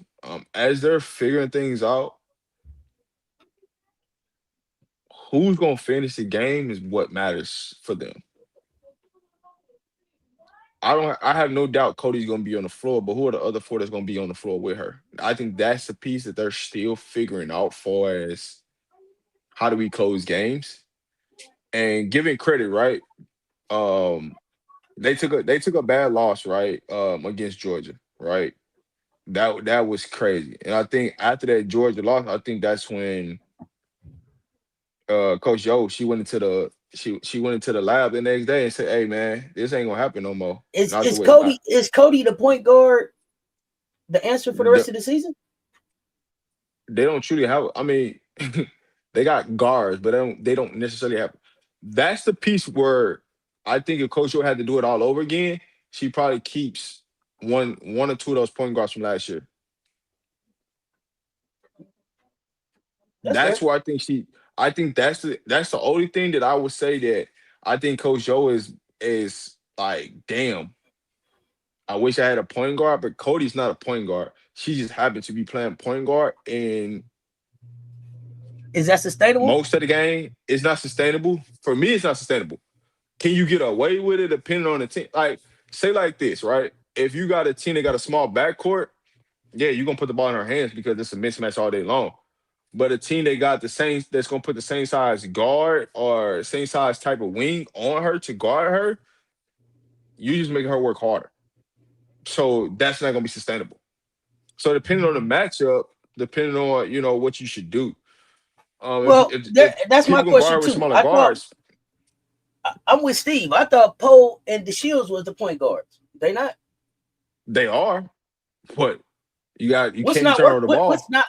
What's not working with? Oh, it's the turnovers. Okay. The turnover, the confidence with the basketball, right? The confidence to What make a decision, the confidence to get downhill, attack the rim, get paint touches. what matchup style hurts Ole Miss the most, or University of Mississippi, I should say. Up and down games, grind out games that's Coach O's specialty. But if the game got to get up and down, that's where it is. But I mean, to be fair, they split their series with Georgia, right? They beat Georgia, and then Georgia came back and said, "Oh, I got something for you." But I think in the grind out games where there's like teams with size, I think they'll be fine in those type of games. They just can't get into a shootout. Shootouts are the games that's gonna hurt them because they don't have enough 3-point shooter to combat somebody else's 3-point shooting. So that game like Tennessee, I would expect them to lose that game against Tennessee, based upon the way Tennessee plays. But also, if Tennessee's not disciplined, Ole Miss is gonna win that game because Ole Miss is gonna be a little bit more disciplined than Tennessee will. We gonna find out. Are they a legitimate host seed lock? Well, let's see. They gotta beat Alabama, Arkansas, Kentucky. They gotta win these next 3 games. They got And then at Alabama, home at Kentucky, and LSU still. Yeah, no, I'm finna get to that. But I think the next 3 games they gotta win. Like they gotta win at Alabama. They gotta win Arkansas. In Because these next 3 games. yeah, that's gonna determine because Tennessee, LSU, South Carolina, those are gonna be all quad ones. So that's gonna automatically give you a boost. You gotta take care of business against these next 3 though. Alabama's gonna be a quad one, right? Because it's at Alabama. So that one's gonna be a quad one game. Arkansas, it's not gonna be a quad one, but you gotta win just because they are one of the terrible teams in SEC play, right? And then Kentucky. That's a 50-50, but I give you guys the advantage over Kentucky right now, based upon the way Kentucky's playing. So when you look at the next 3 games after that, which would be Tennessee, LSU, South Carolina, you got to win 2 out of 3 of those games. Did you think Kentucky looked better with T back? It gives them some relief. Yeah, it gives them some relief. It takes the press off Strack, so Strack is better to play freely. So that was a big component to Kentucky. And it allows them to play a little bit more free now that Key's back. Does Ole Miss have enough offense to survive a high-scoring opponent? They do, but they have to make shots. Can they make enough shots? It's always going to be the question.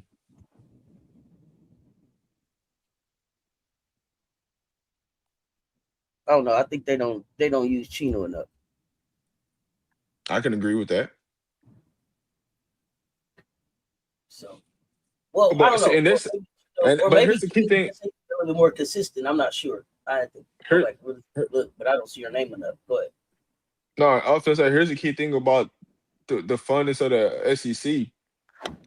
A lot of these teams is finna play a tough 3-game stretch, right? So now you're going to see like who's going to separate from who. There's gonna be some close games and there's gonna be some blowouts. I'm just trying to tell you right now. There's gonna be some close games. There's gonna be some blowouts. So there's a lot of things that matter, right? You're gonna find out what LSU about, right? Because they got 2 back-to-back games on the road.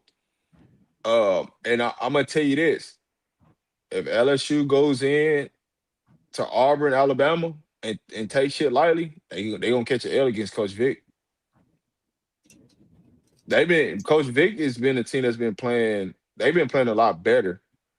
And they're gonna end up surprising somebody. Somebody gonna end up catching an L. They shouldn't be catching an L from them. Oh man, let's talk about a team now. Let's talk about a team that I owe an apology to. I owe an apology to. Had them in the basement. Didn't know what they was gonna do. They was like in the basement. Who? In the basement? Who? You gotta hear this one. They got defensive identity. So I mean, they're a team that's fighting for position though. They're even 4-4 in the league. They climbed into that AP mix. They got 2 top 20 wins. Their defense allows 57.4 points. This got to be Georgia. Danny Carnegie. Yeah, 18.3 overall, 22 per game SEC play. That's real. I owe them an apology. Yeah. They got some pressure. They got some pressure this month now. Tennessee, then they got road games that can decide they tournament fate, basically. But shout out to them for showing up and scrapping all damn season, they are scrapping it. They scrapping like mug in the SEC. And it ain't And even they just go. Danny Carnegie. I like Juliana Gonzalez. I think who's the point guard name? Turner.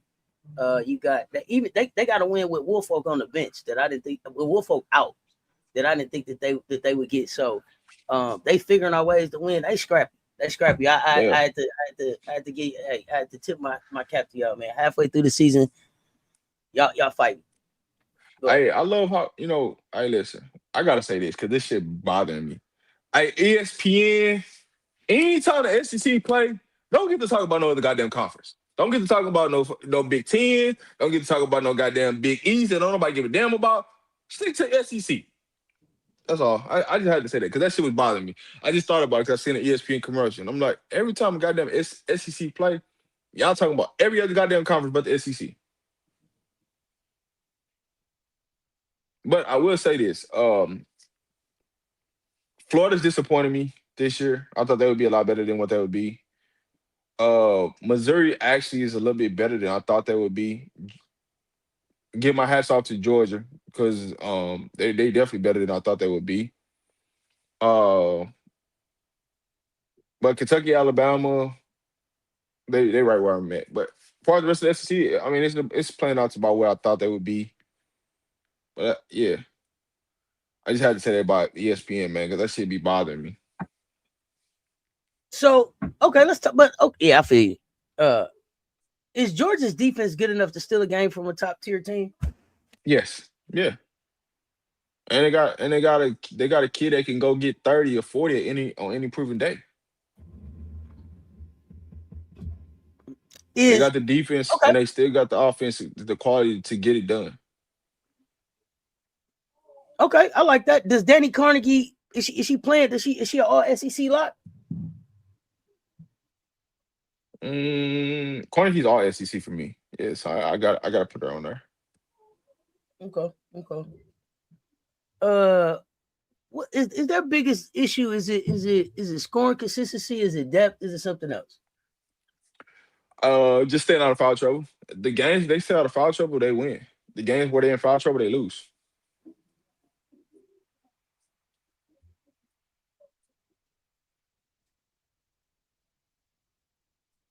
Uh, I think they kind of on a bubble right now. What game would flip them from bubble to safe? Why would they be on a bubble? Cause they 4-4. They only got two top 20 wins. Man, if they on the bubble, LSU on the bubble. What are we talking about? Why you got LSU on the bubble? LSU only got 2 losses in SEC play. Yeah, but what I'm saying is, when you talk about quad one wins, LSU they ain't got quad one wins. So what are we really talking about? Like that's all I'm saying. Like that's why I don't get when they talk about teams on the bubble. Let's be real about teams on the bubble.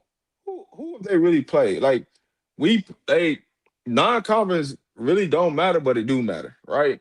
And so you can't give credit to one team by having a better non-conference schedule, and then the other team they having a terrible schedule, and then say, well, this team is on the bubble, but they play a tougher schedule than the team that's not. It just don't mix. It's like it's gotta be, you know what I'm saying? It's gotta be one of the, that's all. I didn't have to use LSU as an example. I'm just saying from that standpoint, right? Because I can use Alabama that's right above Georgia, right? They're 19-4, Georgia's 18-4, right? Alabama's lost 4 games. What was Alabama's non-conference schedule versus Georgia non-conference schedule? I don't know if I don't know if I believe in Alabama. What's the big game Georgia needs to win that's left on their schedule? Uh, Let me take a look at their schedule because I don't know. I don't know their schedule offhand.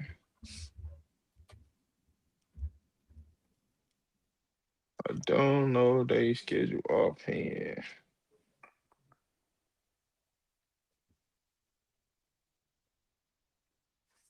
Mm, Let me see. Can I grab it real quick? I think I got it. I know they got Mizzou. I know they got Mizzou left on their schedule. That's a one. That should be a winnable game for them. Missouri is Oh, interesting. Missouri is better than folks thought. yeah, Kim over She there. Hey, got she got listen, some size and shooting over there. hands on my knees is coaching. So they got. All right, so they got a good game next, right? They play tomorrow. They play Tennessee. Mm-hmm. They could beat Tennessee at their crib because that game's at their crib. Then they go on the road to Mizzou. They could beat Mississippi State. Then Vandy comes to their crib. Oklahoma, Auburn, How many of them Texas. games? How many of them games you think they win? Man, that's Texas, Oklahoma, Vandy, Tennessee. They gotta try to split that. They gotta try to split that 2-2. That'd be fine. They just can't go on 4. Okay, okay, I'll take that. You said they All could right, beat Mississippi State. Oh, what? all right. Listen, let me just say this. I know I speak about quad one wins and quad ones. I know what they put on paper, but let's be real. Oklahoma won no goddamn top 10 team at that point in time. A lot of these teams and where they rank, people getting quad one wins for teams that really aren't ranked who where they should be. I know on paper who got quad one wins and how many they got. But in theory, when you really line it up and who's who, it's a lot of rankings that's not proper. So people getting credit for shit that they shouldn't be getting credit for. So LSU, congratulations, y'all got 4 quad one wins. It's okay. Still not winning the chip. Still won't be in the final 4. It's okay.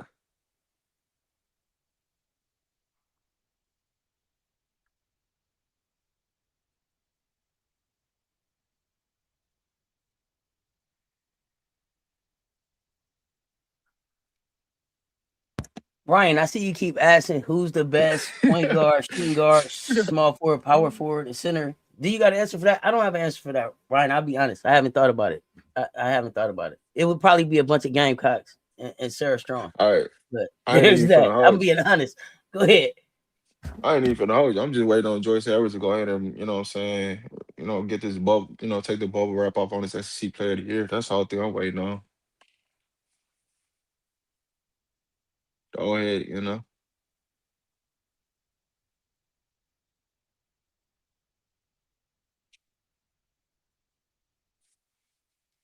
Hey man, the link is out there for any LSU fan that really want to have a conversation. Y'all can hit the link. Ain't. I mean, if y'all really want to talk, y'all ain't got to type in there. Y'all ain't got to type in there. You know, you got 4 quad one wins, and you excited. Who have you really beat?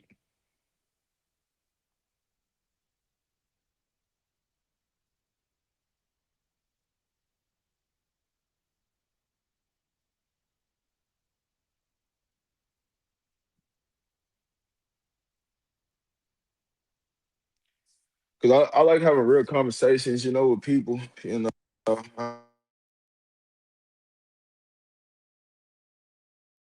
the chat. You know what I'm saying? You could just hit the link. You know what I'm saying? We can have this conversation, so we can get this out the way. Reason why I love talking about SEC basketball is just for this notion, right? We get to find out, what I'm saying, everything about everything, right? Because we could just be up here just talking South Carolina basketball. I'd be good, but we want to talk about the SEC, you know, because we know we got a bigger audience, right? That from all over, right? Whatever your team might be, I see that we got Tiger fans in the chat, but if y'all wanna. You know what I'm saying? Yeah, I want to talk about it. We can talk about it. The link's been out there. You know. Okay, so you got. Oh yeah. Mm-mm. It. Oh yeah. Yo, your point guard Olivia Miles. Yeah, it was up, bro. Yeah. Ain't even no It point was in up. talking. It was up. We talking everybody today. But yeah, thank you for sharing your list, Ryan. But yeah, no. Mm-mm. I for sure Olivia wouldn't make my list. Madison wouldn't make my list. Lauren Betts probably wouldn't make my list either. But I would be looking for a different type of team. But yeah, I don't want a team. I don't want a team whose point guard is Olivia Mouse. I can tell you for sure who my point guard is. My point guard name is Raven Johnson. That don't change. It would definitely not be. I'm for sure. I'm for sure who that is. I'm for sure who that is. There's no question. There's no question about who my point guard is. When it started with Olivia Miles, it was up for me. But I appreciate you sharing. My point guard. If y'all got y'all, if y'all want to share y'all best, if y'all want to share that in the chat too. I haven't thought about the other, but for sure, I know for sure my point guard ain't changing. So I definitely wouldn't have Madison Booker on that list either. So, or Lauren Betts. Well, okay, wait. You said they was gonna beat Mississippi State. Let's talk Mississippi State.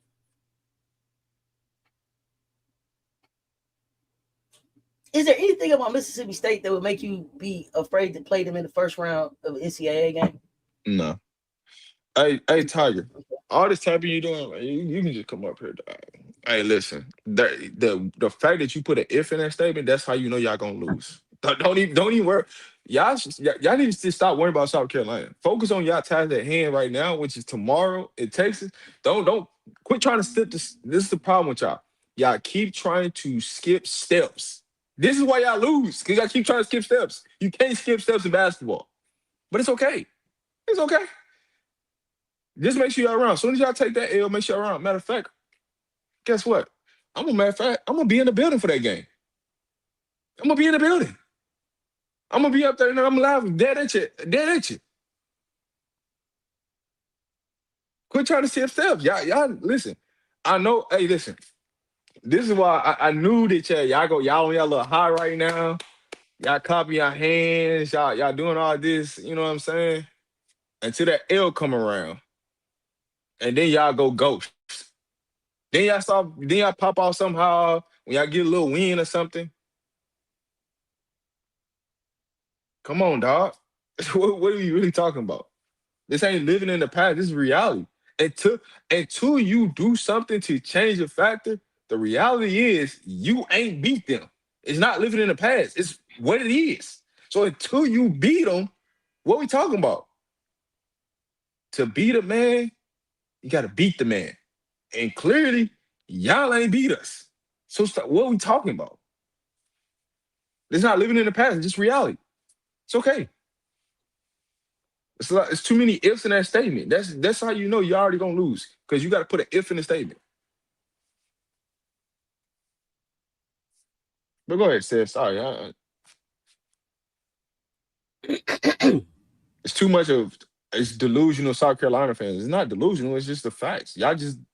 That's what the concrete evidence it is. It's facts, right? Okay, cool. I didn't make it a fact. That's just the truth of it is.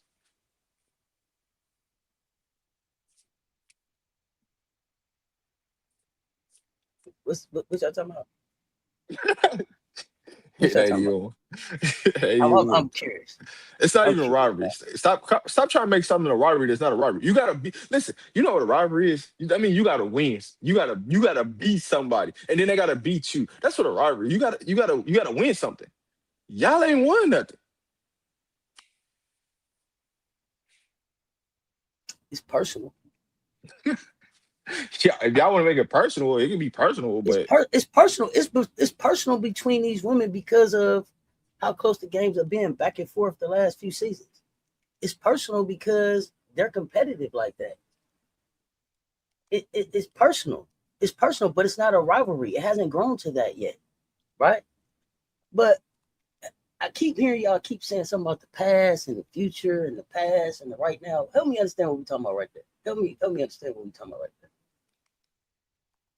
Help me understand what we're talking about right there. Because if we need to stay in the future, I mean, if we need to stay in the present, is that what I'm hearing? We need to stay in the present. Okay.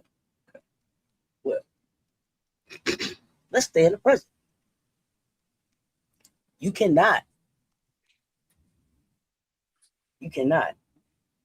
be in my motherfucking chat talking about stay in the present. You're gonna be talking to me about some team that you beat by 44, right? Talking about stay in the present. Don't talk MJ. Don't go to last season. We can stay right here. Because see, here's the thing. See, when we get to staying in the present, this type of shit you got to talk about when you stay in the present. When you stay in the present, you got to talk about what? Vandy beat that ass this year, didn't they? Mm-hmm. Vandy beat y'all, and Vandy wasn't but number 12 when they beat y'all ass, wasn't it? When we seen Vandy, what we do? They don't want to talk about that though. And how many did we do it by? See, do all the math. This why I be telling you, come on, stay out the conversation with that shit. This why you ain't hit the link yet. Because for real, it ain't too much you can say. Like I said, when we stay right here, it is what it is. Right here in the present, when we go look at our trophy case, it's 3 of them in there. When y'all go look at y'all trophy stand, it's 1 sitting on somebody's office desk somewhere. Quit playing with me.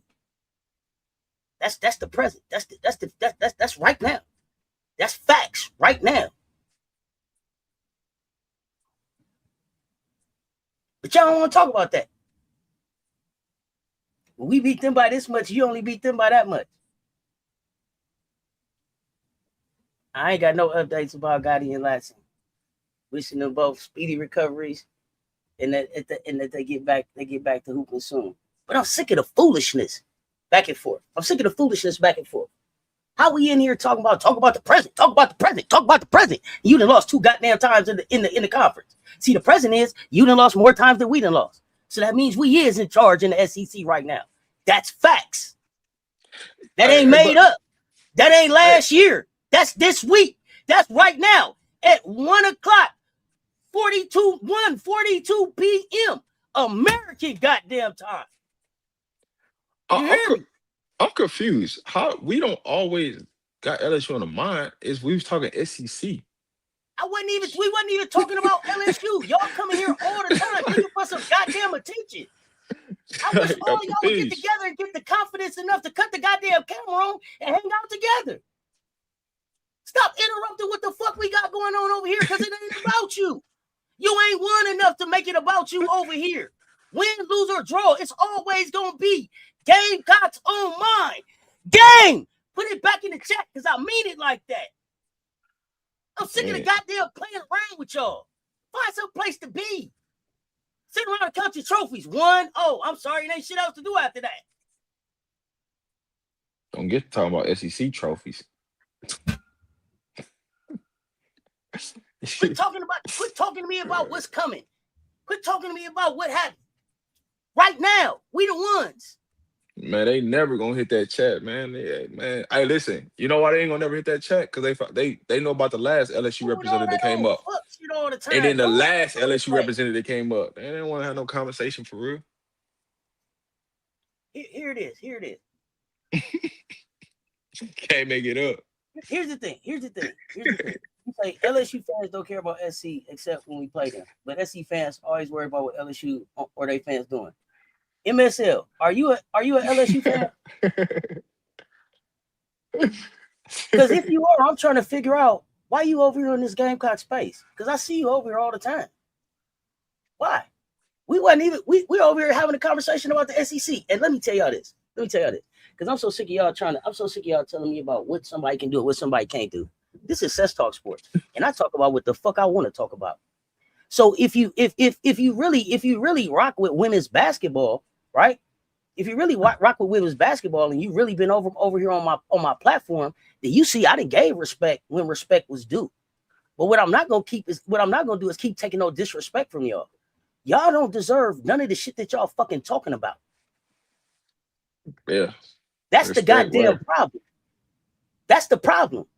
Y'all in here beating y'all chest about a trophy that y'all got a few years ago. It's been 2 goddamn champions since then. Are y'all having a good season? Yeah. If you was watching this goddamn program when it started, I said that. I gave props where props was due. But y'all didn't come in here genuinely wanting to have a conversation. You wanted to come in here and troll and be on fuck shit. Because that's what y'all be on. Yeah. So take that fuck shit somewhere else. So speaking of last No, and I last, ain't made the only fucking videos I've made about LSU was saying that y'all was the most disrespected defended champs. Go check it. Go check. This is where I started. Because when I started, y'all were the defended champs. Said it on my platform several times. Angel got videos on my platform. I done talked about them all. But what I'm not gonna do is give credit that wasn't earned. Y'all what y'all don't realize is that y'all act like Caitlyn stands about that shit. Y'all haven't earned shit this year. Y'all not defending champs. The only people that should be pumping their chests out right now and really talking their shit is Connecticut. Because the trophy is in stores. And the reason that we talking about it is because we know we bold enough to go get it. Because we did it before. facts. But you don't have to worry about what we doing over here if you just stay the fuck from over here. I keep asking y'all, where do the LSU fans hang out?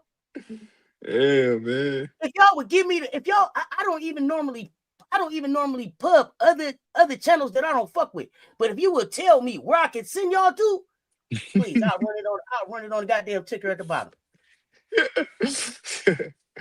All right, but speaking of Lassie, she won a knee brace at shoot around today, so you'll get an update because they got to give out an update. So Don ain't posted it publicly yet, but the update gonna come soon. But Lassie is won a knee brace. There's your update for the 1,000,001 time for people that's asking.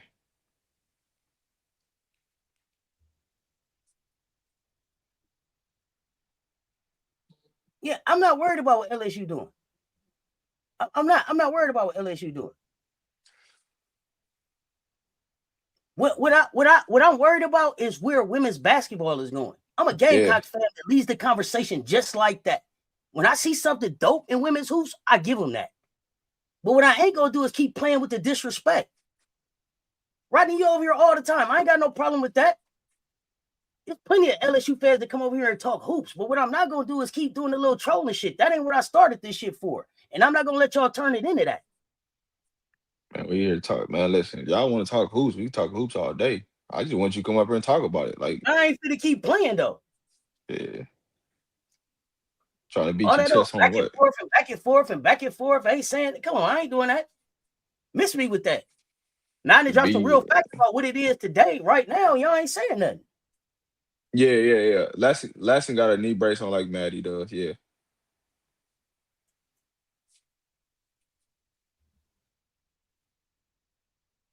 Yeah.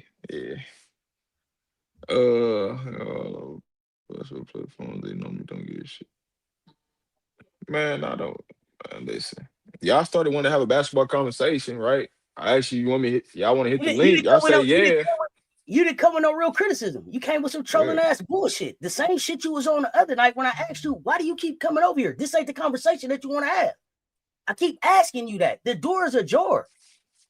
Hey, check this out. You know when y'all troll, I troll back. It would be different if you came with some real receipts. All you keep coming with is with some shit that you thought of. You haven't responded back to shit that I said yet. But you was talking about stay in the moment. I gave you 3 minutes of goddamn moment you ain't answered yet. But you talking about what we do. Run tell that.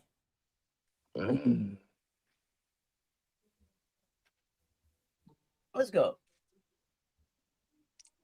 Yeah, she could play with the brace, but it's gonna be, Donna. She got to put out a update because you got so many hours before the game starts. You have to put out an update if somebody playing or not.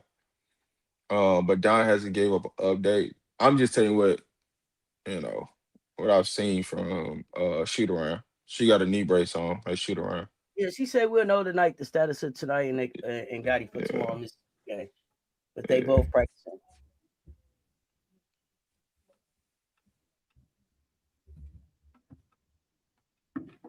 Fact is, Frank, they don't. overall, we don't bring up LSU until the troll put it in the chat. We talk women's overall. Right. That's what people appreciate here. We'll take that punk shit somewhere else. We're not on that.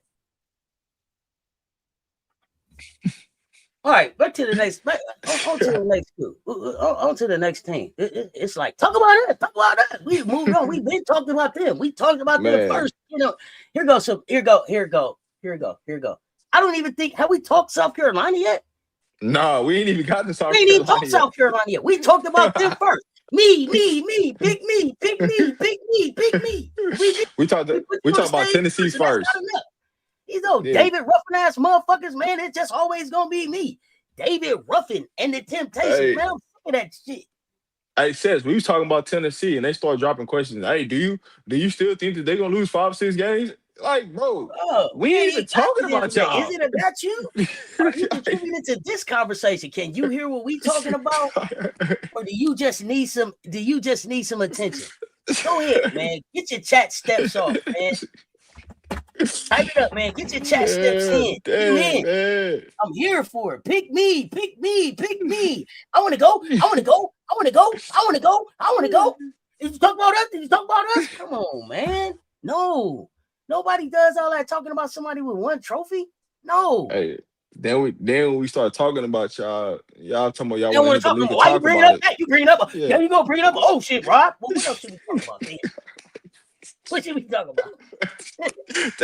they don't know. What should we talk about then? What you Hey, should do y'all is always want to talk about old shit. Y'all always want to go back to last season. Well, what are y'all talking about?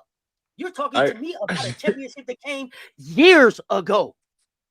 It says, when somebody it says, if you want somebody to talk about something, say, hey man, how do you guys feel about this? Or how do you feel about that?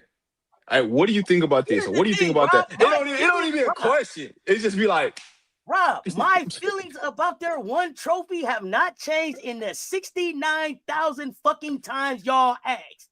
I don't give a fuck about your trophy. Dust it off and move on. Good win for you. You're not a dynasty. You may be building something now, but until then, just be quiet and build it.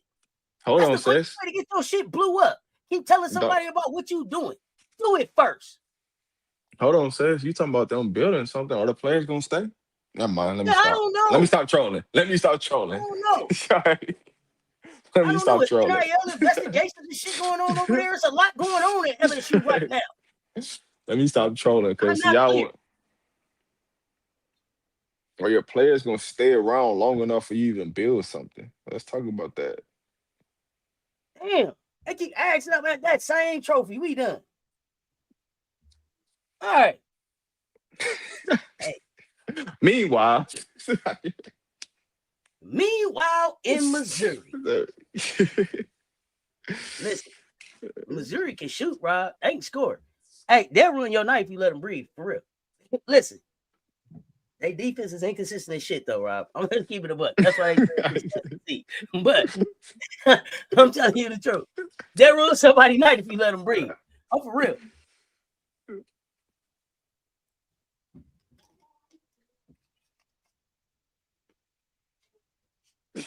Hey, bro, I can't do it.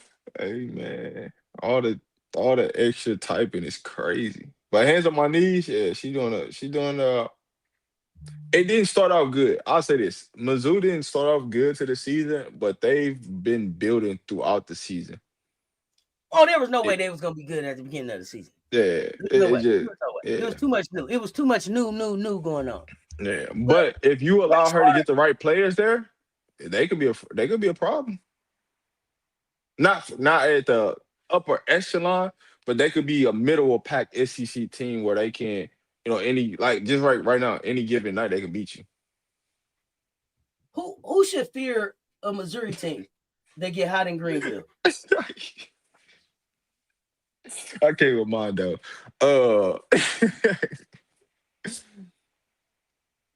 I mean,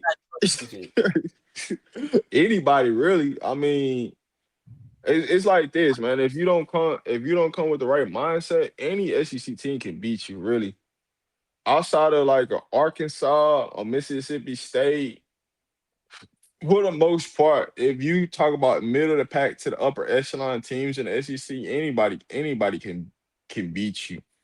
The only thing about it is like Arkansas, Texas A&M, or Florida, Auburn. Auburn and Missouri are kind of similar in a sense. Auburn just has better defense. They just don't have enough scoring. Versus Missouri have enough scoring, and then their defense is on and off. So it's kind of similar in the ways of what they do and the way they play. So like they can, if you go in there playing around, they can knock you off.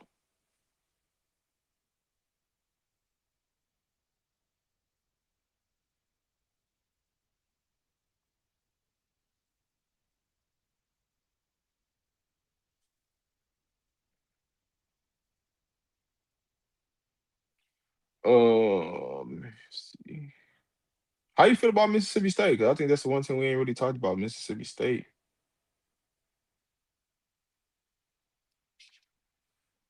All LSU fans talk about is we got the money, y'all broke.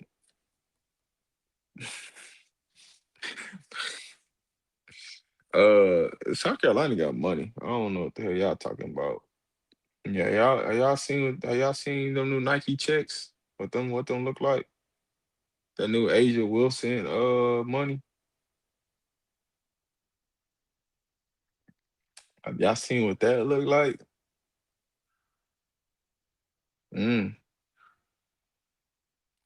Yeah, hey, listen, Mississippi If State is only, the if only uh, they, if only they hung banners for money. If only they gave out trophies for money. If hey only sis, they gave out rings for money. What's hey going sis, on? I don't can you know. buy a championship? Apparently not. all this all this money they talking about. Damn, y'all should have been bought a trophy by now, goddamn me. It's like y'all talking about Apparently not. money this, money that. Hey, listen.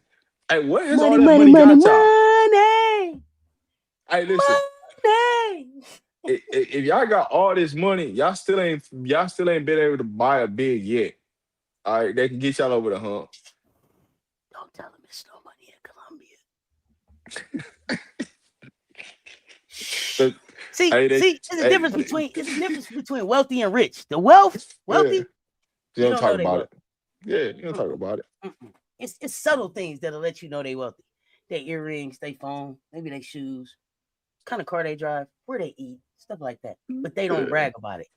Rich people, every time you say, we got some money, we got some money, we got some money, we got some money. Shh. We don't do that. We don't do that in South Carolina. We are You know what? quiet. You know what else wealthy people don't do? They don't go talk about nobody else because all that shit don't matter. All they trying to do is how they can improve.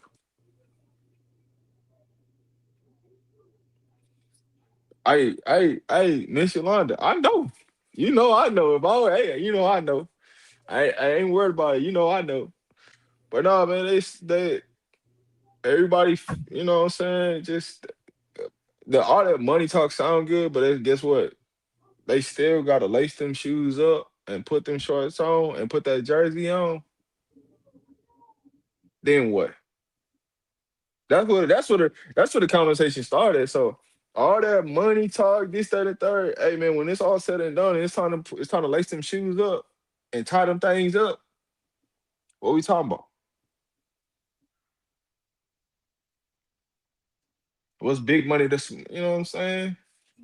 Big money to small change, man. That's what it is. Shh. Shh. Don't tell them.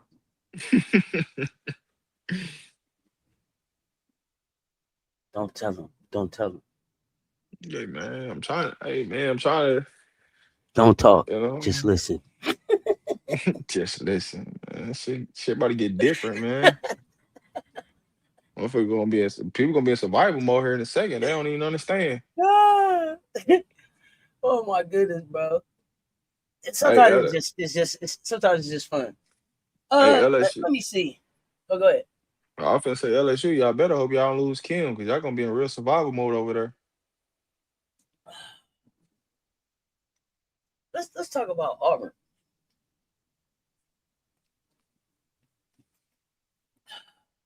Here we go. Here we go. This is like clockwork. This is like clockwork. Clockwork.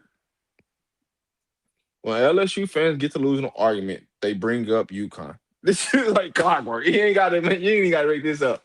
It's a script to it. Like I guess all the LSU fans, y'all got a script to everything, right?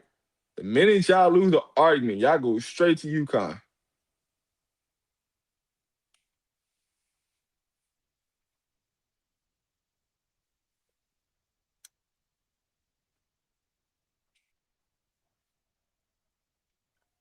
You, FM, you said where Kim going? You know they got a new AD down there, right? Don't let me. You know they got a new AD. You know what I'm saying? So Down there, if your that's all. question was, are the wrong SEC teams playing them? I won't dignify that with an answer for you till you've played them.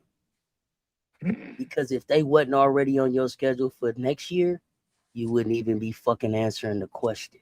You wouldn't even be Hey, asking this question if they wasn't on your schedule. Because y'all ain't played them ever. you So know what's when y'all you know play what's them, crazy? then we'll talk about it. That's what I be talking about. This is what I be talking about.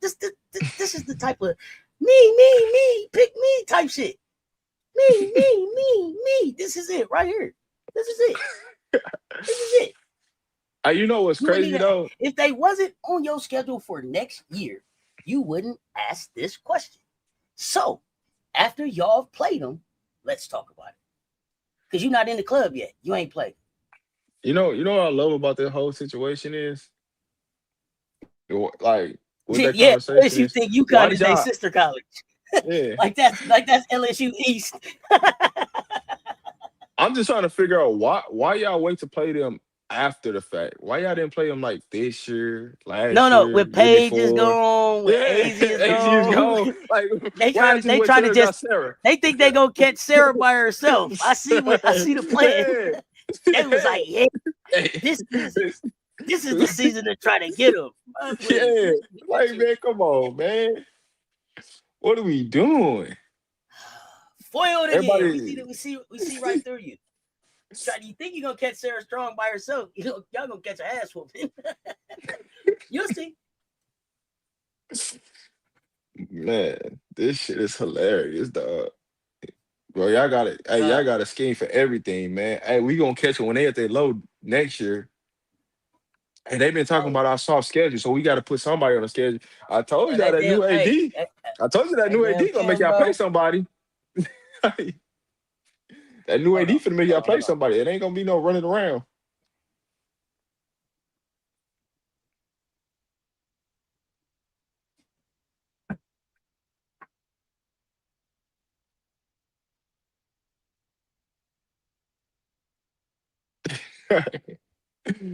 Hey man, y'all are hilarious in this chat, man. I could tell y'all that, man.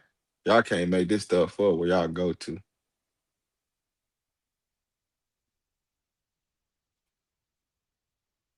Hey, said I think what people don't realize is like when we take our L's, we still come up here and talk about it. You know what I'm saying? When they take their L's, they go hard on a rock, and you don't see them for years upon a day until they beat somebody.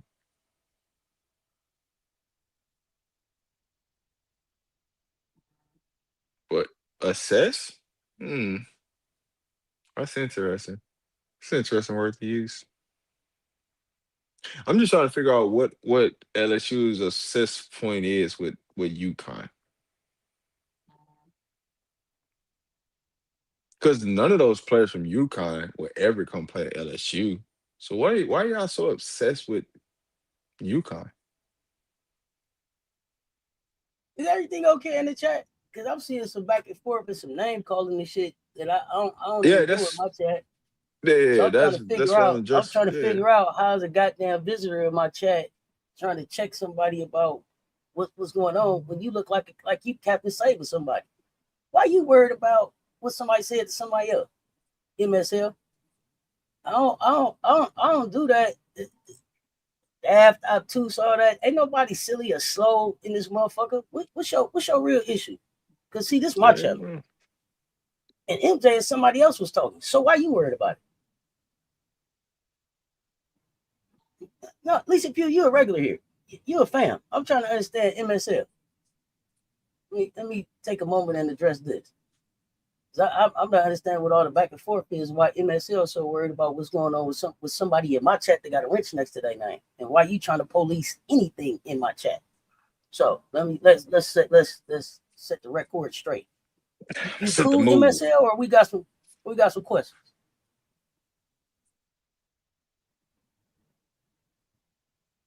What y'all not gonna do is be calling no names. I done told you this shit before. Now, why would you come up here and call this man a clown? Who the fuck is you? Bro, I'm just, yeah, man. This I'm what just, I'm talking about. This what I'm talking about. You have no idea who this person is or what he do or what his yeah, interest is. yeah. That sounds like some clown shit. Weirdo. Man, But where's Wando? but I'm here to deal with it. Hey, Why if you over here fucking with some clowns? if any one of you want to pull up, you know what I'm saying, you can get all your typing words out. You want to have a conversation, come pull up, man. Because whatever you talking about, you don't know who I am, right? And it hurts your heart that I might be talking about your team and you don't agree, which is okay. I don't need you to agree with whatever I'm saying about your team. Business. It ain't none of your business what we over here talking about. If you don't like what we talking about, get the fuck on. That's the beauty of this shit. Don't comment, get the fuck on. But you not gonna come in here. You don't even got a channel. But you think you can pop in here and disrespect somebody. I'm sick of that old fuck shit. Yeah. See, I just laugh. I don't even go off the real. You don't raise my blood pressure by just saying goofiness. You know what I'm saying? I don't even know I what keep format constantly. they on, but they're adding you. They're adding Lisa about what she said about what somebody said to you, and I'm like, why the fuck is you worried about what these two other people was talking about in the chat? Yeah. I just, you know what I'm saying? It don't really matter to me. I got kids that play in the SEC right now. Let's start on SEC rosters. None of this phases me. So if you think that It I ain't would even say about this, it ain't even it about ain't it even phasing about you. that. It's about that ain't what that's not what my Yeah, platform is about. And it's not. I'm not giving air to that bullshit. That's what I'm on. Yeah, the clown talking all this. Hey, listen. My Yeah, I'm calling not the is hug, my but people call. don't come here. People don't Yeah, come here to have to be on guard. This is a safe yeah, space. yeah, So I it need to get is. back to reminding people that I ain't playing. I'm the one that cow around this bitch first. I think people don't They understand. Like, definitely not gonna come. They're definitely not gonna come in here. Definitely not gonna come in here and try to manage people who be in here who are true supporters of this platform. I'm not gonna stand around for that either. That ain't my goddamn. That ain't my brand. See, I done told people before, I ain't for everybody, and I don't need all y'all. The ones that I'm talking to, I keep asking y'all, why do y'all keep showing up here? Go be with the other basketball minds that want to talk that bullshit y'all talking about. I mean, everybody got something to say until it's time to talk, right? It's the wrong channel. I ain't got time for that shit. It's the wrong channel because people don't really want to have a real basketball conversation. That's why it's the wrong channel for you. I'm just gonna keep it real. Hey, listen, you like dog. Listen. I ain't finna explain. I ain't gotta tell you who this, that, and the third is. Hey, listen. Everything I done is documented. My call is what my Somebody gonna calling come here and is. speak on. Somebody want to come in and speak on you about what you do and how you do it, but they not even. Man, move around. Yeah, man. Everything I done is documented. You feel me? I got 60 girls in college right now playing at all different levels. You think I'm worried about what somebody got to say on a goddamn YouTube No, they not in Twitch. comment? They're in one of the YouTube spots. I'm telling you right now, I ain't worried about it. Whatever God got planned for me, he got planned. Wherever my calling is and where I choose to go about that pattern, it's what I do.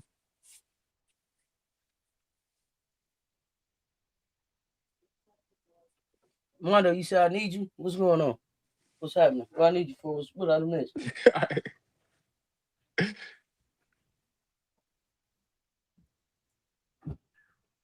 Oh man, listen. Keep When rocking.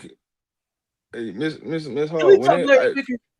Go ahead. no, we haven't. No, I just hey, listen. When real basketball conversations get started, you start pointing out real flaws and you start bringing out the facts and stuff. People want to try to dismiss it because they don't want to see it, but that's what the truth is. Like, hey man, y'all just don't got enough pieces to win a championship. It's okay. Take whatever win's gonna come to your way. But when you come and you speak, like that's why I always tell people, you don't know who I am, you don't know who I'm connected to, you don't know who of who, right? I could show you better than I could tell you, but it's what it is, But man. here's We the gonna thing. move around. None of that don't even matter. None of that don't even Yeah. matter. It don't matter who's sitting up on my platform. You give them the same respect you would want your mama to have, and get the fuck on. That's what I'm on. That's what I'm on. It don't matter what nobody's resume is. It don't matter what nobody's status in life is. He a person just like you. He ain't called you out your name. So what? See. Hey, that's the thing. I'm being nice right now. I ain't even. I We can get there. That's where you want to take it to. But then I ain't gonna do that because I got respect for the platform. You feel me? So I ain't gotta take it there. Look.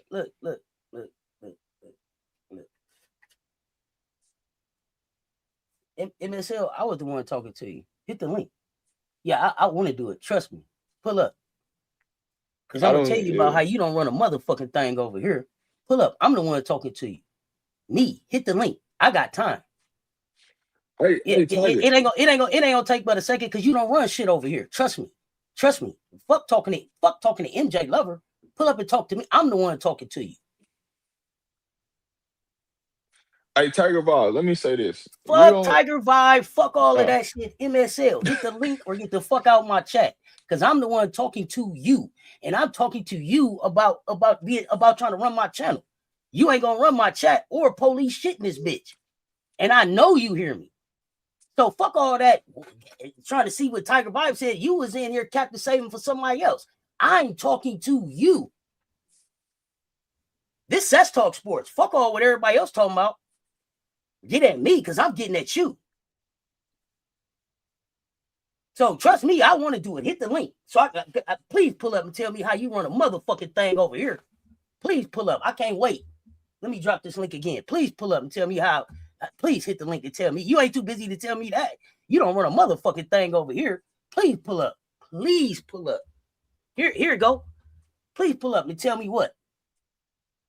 You ain't got time. We don't want you to pull up on camera. Trust me, you don't want. Yes, I do. Pull up and tell me how you run something over here. I'm waiting. I don't give a damn who you is. You don't run a motherfucking thing over here. Trust.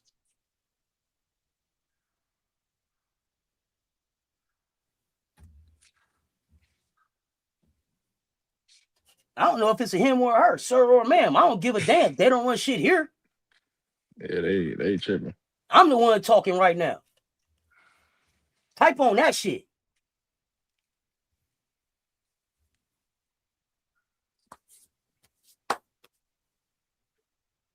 MJ, I just added you at the. Just jump on that one.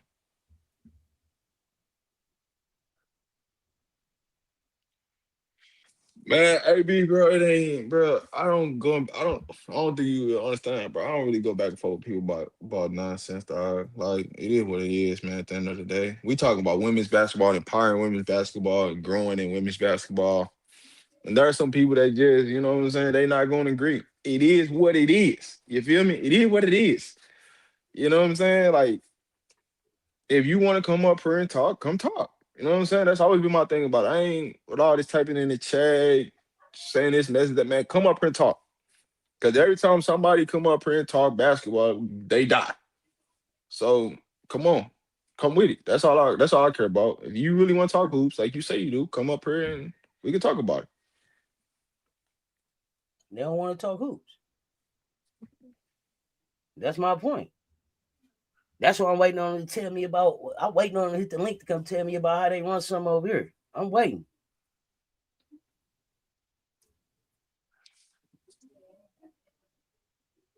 It don't matter. It don't matter. The link in both. The link in both. And I ain't typing shit. I'm talking. So regardless of whether you on TV, your fucking computer, a goddamn BlackBerry, if you got this on, it can hear. You hear me talking to you. So hit the link. It's in all of them. I'll spell it out for you. But hit the link and come tell me about what you run over here. That's all I'm worried about. I don't give a damn what you come up on. I don't care what you come up on. Hit the link and come tell me about what you run over here. I'm waiting.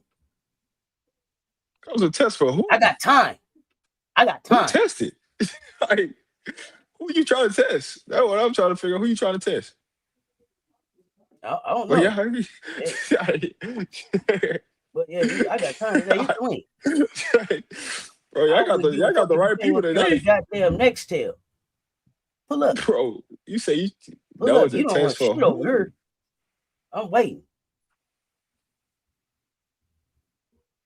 Man. My goodness.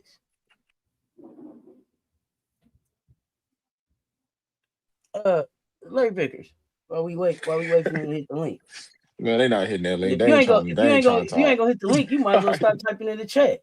They ain't hitting that link. Because until you address what I say, fuck everything else you say.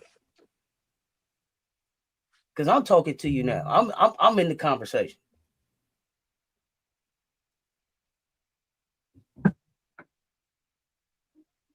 Larry Vickers, what you think about what Larry doing down there at Auburn? Oh man, from they could be a little better. But like I said, they don't have the offensive capacity right now. Defensive wise, I love what I'm seeing from Coach Vic team, but Coach Vic team's always been, head over heels on the defensive end. So for them, it's just, this what's gonna get scary for them is give Coach Vic next year where he can go get the quality pieces in the off season. They'll be fine. Right now they just trying to figure it out, right? 13-10 on the season, 9-4. They just can't win on the road. That's what their biggest downfall is. Can't win on the road. 2-5 on the road. When you can't win on the road, it's hard. It's hard for you to be successful. So, um, it's a lot of new pieces, right? New coaching staff, new pieces in the SEC. Still trying to find their footing, but overall, collectively, if you actually watch their games, majority of their games were competitive. They're in majority of the games. They just don't have the offense to sustain or get them over the hump for victories. Do you see somebody that could step up to be their second scorer? I just don't think they got it this year. I think that's something you gotta go acquire. I just don't think they got it. So, what does success look like for them for the rest of this season? Man, just keep stacking days, right? You're not gonna be in real conversation for SEC, championship. But what you can do is, you know, continue to grow so you know who needs to be there and what areas you need to adjust for the following year to grow upon. Which I strongly believe in Coach Vic gonna find the right players. But this is stepping stone. It's a stepping stone year for him coming from HBCU up into the SEC. That's a big jump. So understanding philosophies and schemes and trends of what people gonna try to do against you. I think if you give them a second go around, and a lot of these teams they lost to the first go around, they probably would beat them because that's how much I believe in Coach Vickers and what he does at Auburn. Okay.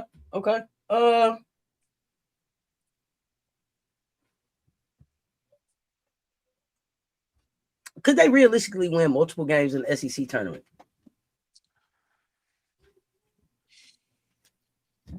I don't think so. That's gonna be hard. I think they win a first game, but that second game, depending on who that second game, because the way the format of the SEC and the way that goes. Hold on. MSL, I addressed you and you didn't address me back in my house. And with that, get the fuck out my house.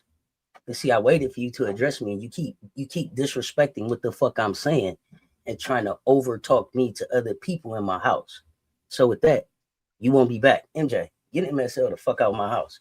I gave you plenty of times to respond back. You heard what the fuck I was saying. And then you're gonna try to respond back to Jonathan. Don't speak for me. I speak for what the fuck I want to say. So since you don't understand how to be in this community, you don't have to worry about being in this bitch no more. Get MSL the fuck out of my community. Continue, Rob. Let's go.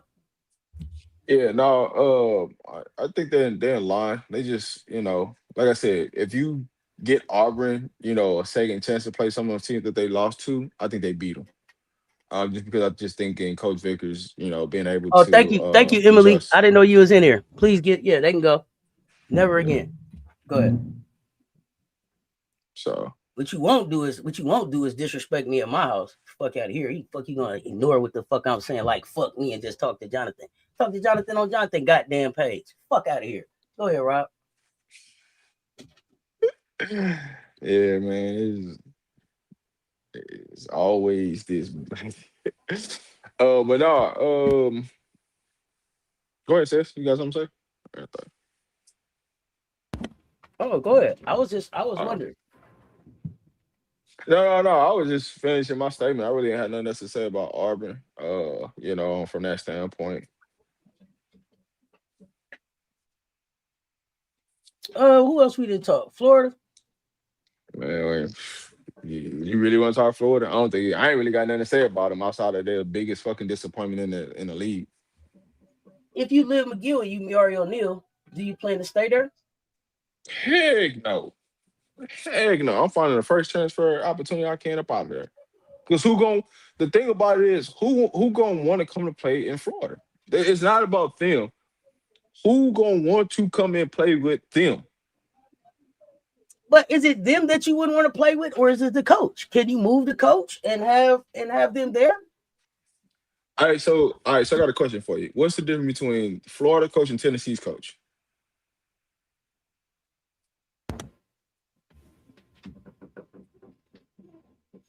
I don't know enough about Florida coach. I don't know enough they about the, Florida coach. they the same goddamn coach. It's just one got more talent than the other. That's it. Like Yeah, that's I all don't you know. got. I don't know enough. I don't know enough about Florida's coach. So I think that she's been there about 4 or 5 years now.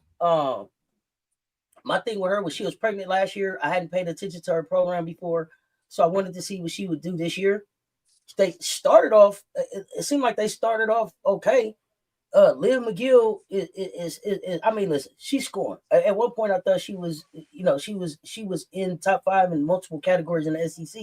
She was moving like she wanted to be SEC Player of the Year. Um,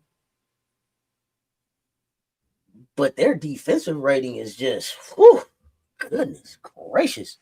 Where's the defense? Like, where's the love? Where's the defense? Um,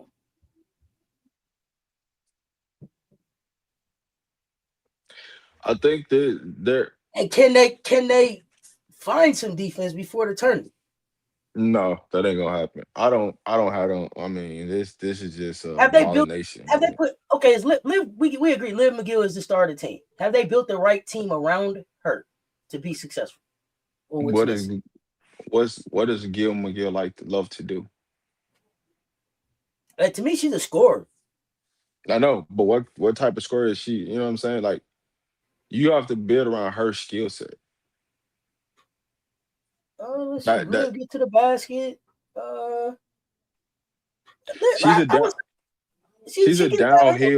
She get she's a the basket. Liv gets to the downhill basket. She bucket gets getter. that. So if she's a downhill bucket getter, that means you need to put shooting around her.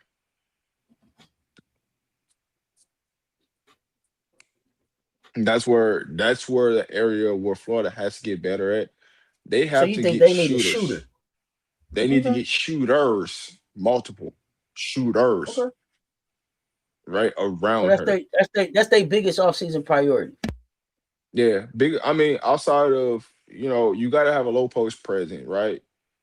McNeil. I don't know what y'all trying to do down there in Florida with her. She just needs to go somewhere else where she can thrive at. This Florida experiment just ain't gonna work. So you gotta find a true big. You gotta find a couple shooters. And Lil McGill could do everything else, but you gotta find somebody that you need to find some 3 and Ds. Really, what you need to find some quality wings, some D and 3 wings. That can play. So are you saying that you don't see that on a team that she could develop, Nah, or that look like they growing into that? nah, I don't see it. But Mm, I also don't think okay. that Florida. I also don't think that Florida on the women's side really puts a lot of resources into that women's basketball program. So that plays a part. Mm, okay. They put more on the men's side than they do the women's side, which I mean I get it, but they have an opportunity where they should be better on the women's side of the basketball than what they are. So it really come down to them understanding what they need to do to be successful.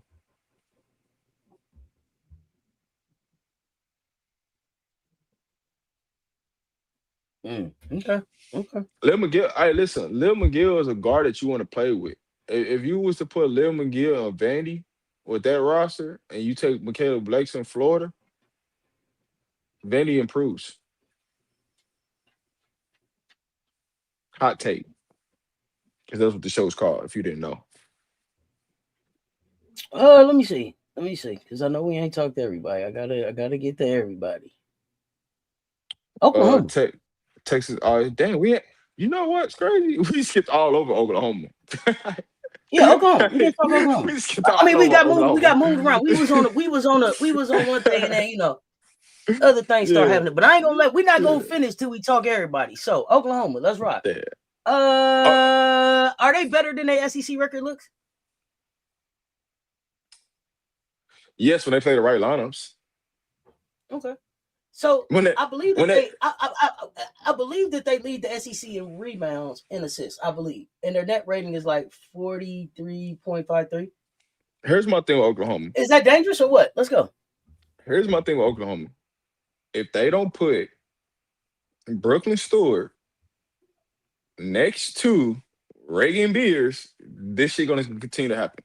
If they don't play them a lot, more minutes together, this shit is gonna continue to happen. And then you put number 12, you put her at the 3, you slide Sarah Williams to the 2 spot with the city of Norman at the 1. Their biggest problem is they don't have a true point guard.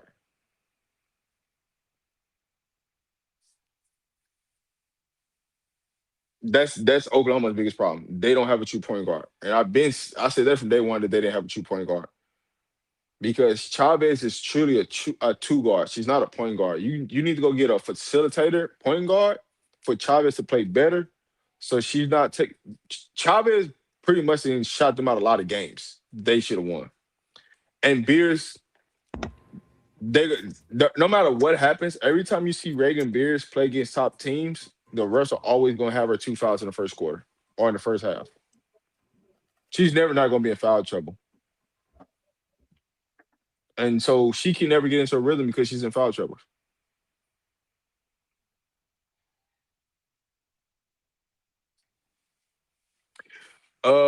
You taking Blake's over McGill? In what aspect? Are we talking about team basketball? Or are you talking about individual? If you're talking about team basketball, I'm taking McGill over Blake's. If you're just talking about individual, go get you a bucket. And from that standpoint, you can take Blake's. But overall, I'm taking McGill because McGill is going to be more of a team player. And she's going to distribute the ball, but also understand time score situations. That's the difference. Tell my nieces and nephews I say hello, fam. Have a good day. Appreciate your service. So I don't want to leave Oklahoma real quick. I don't want to leave Oklahoma. I want to stay here for a second. Chavez. I gotta give Chavez some credit. I think that Chavez has figured out more in the SEC than I thought she would have figured out by now. I feel like the South Carolina game was a big game for her, and now she has to figure out consistency, and some other things. But she's playing better in the SEC than I expected by this time. So I want to give her that, and I want to know from you. Do you think that's Chavez? Is that Jenny Bronchick? What is that? A combination of both. Yes, I would sit Vaughn, number 3. I would sit her. I would bring her off the bench. I think where Oklahoma failed at is not getting the other freshmen developed. That's where I think they made a failure at during the non-conference because they got some freshmen that could Is help there a them. freshman specifically that you think they should have Yeah, developed more? yeah. What's her name? What's her name? What's her name? Lofton, number 22. Uh, Number 22, Lofton. That's the kid they should have developed more in the non-conference. I think she could have helped them at the guard spots and calmed the game down for them. But because they didn't play their freshmen a lot outside of Brooklyn, this is why Oklahoma's in the situation they in right now. But had they focused more about developing in a non-conference, they would be further along right now in conference play. They have to get out of mode of yes, they want to play fast, but they also got to understand what is the right proper shots to take with playing fast. They're still figuring that piece out. And then the shot selection, right? Chavez and the shot selection that she has, she's got to watch more film to understand what's when, where, how to take shots. Not just take shots just to take shots. Because she's a spark. That's why I would bring off the bench. When you look at Oklahoma, right?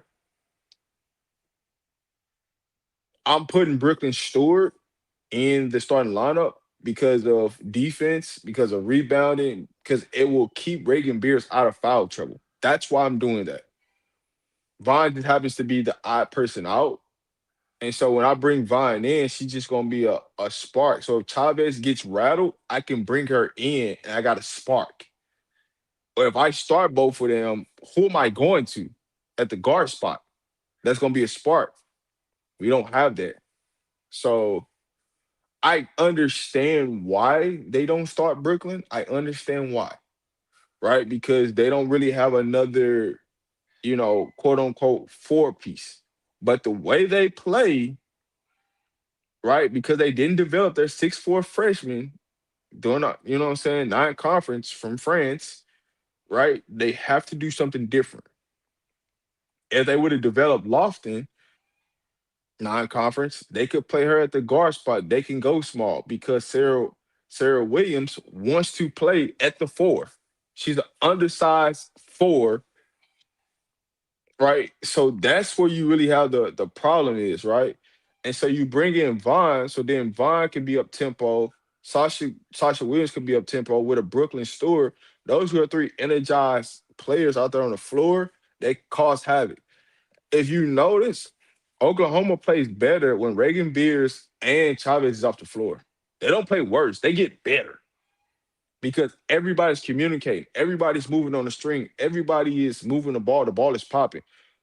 The ball gets stagnant when Chavez is in the game. Because either Chavez is taking a shot or the ball is getting reversed to her and she's not shooting the ball and taking the shot she should, and she's trying to force to get to another shot. So that's why. What about the team speed on the wing? If they said Vaughn, well, Vaughn is really the person that's guarding the ones. You know what I'm saying? She's really not guarding wing. So you got Sasha Washington that can guard a wing. You got what the heck is her name? You got Peyton, right? Peyton can shoot the ball. I don't see them running a lot of action for Peyton. Peyton came back for this moment. Let her run some action. Run some action for her, right? Put Reagan Beers in the mid post. Put her in a situation where she can be able to score. She can score with both shoulders. Put her opportunities where it allows her to not have to think so much to make a this play or that play. Get her away from the top of the key. Like there are certain things you could do where Oklahoma could be better in situations as far as the spacing of their offense, but also putting their players in the right spot to be successful.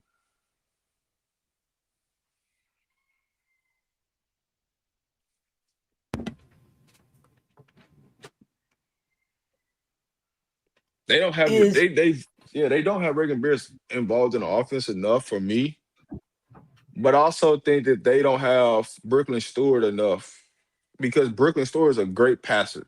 They don't have her involved in the offense enough to do what she needs to do. So do you think Oklahoma is overseeded, underseeded, or seeded just right? As uh far as where they sit in the ranking. talent wise, they're seated just right for what they're doing. I would say they're disappointed for my expectation, they're disappointing. But where they're at right now, yeah. What's a bigger weakness? Defense, turnovers, late game execution. Defense. Because defense is what's gonna win you games. You can so here's the thing. You can live with turnovers. It's just what are the turnovers? Because that's the part where when you talk about turnovers, what kind of turnovers were they?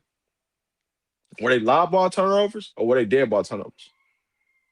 Dead ball turnovers keep you in games. Live ball turnovers get you blown out of games. So there is a stake into like what kind of turnovers happen because that can determine if you in a game or out of the game. If you can live with a dead ball turnover because you can set your defense. A live ball Mhm. turnover, you're always playing in a mismatch situation because now you always getting somebody that's in a wrong matchup. You getting somebody that's taking cheap fouls. And then when it's time for them to have to guard, they can't guard because they done already took too many cheap fouls because they don't want Got to you. guard somebody. Daryl, 504. I already told. Yeah, I picked it. I picked LSU for tomorrow. I got I Texas. picked LSU for tomorrow. Y'all I better got not get Texas. out. Y'all better not get out physical now, because you hear what I'm hearing. Now I picked y'all for tomorrow. You better not. I Y'all got better not. Y'all Texas. better not. Now I told, and if you go back to the beginning of the show, because we talked them first, or damn near first. Second. I say We talked them why. second. I say why. Second. I say why I picked them. They better not disappoint me in the why. Damn it. They better be I exactly got who the hell I Texas. said they was gonna be. I'm gonna have to hear this, Mister. I got Texas over here. I Shake told my you they was hand. gonna split. Didn't I tell you? I told you they was gonna split. I Shake told you my now. hand. I'm gonna have to hear that. Right? Next time you up. That's what I'm gonna have to hear. So y'all better be Hey, tough as I listen. said y'all is. Go Yeah, ahead. and I might come up either that night or Friday. So shake him. Hey, you gonna shake my hand on it. I'll tell you. I'll tell you. Hey, it's gonna be a split. Don't worry about it. You want me? Uh, who else did I say?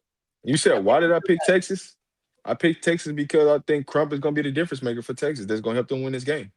That's why I picked Texas. But I had already had y'all preseason wise. I had y'all splitting. I had each team winning at home. So from that standpoint, I got Texas winning at home. I'm not gonna change the answer. Who I is don't. Williams? I don't Michaela think. Williams? I don't think that y'all made enough movements to justify me changing my answer. That's the Who is difference. Williams? Who is Williams? Is that Michaela Williams? What's your take? I'm guessing that's Michaela Williams. Oh no. Sahara, Oklahoma. Rob, what's your take? What does she need to do to reach her ceiling? Basically, she needs to get a jump shot. That's really what it is. Be a consistent shooter. The toughness, the grit, the grind. You always want to play with a kid like that. That was she got that. She got the dog in her.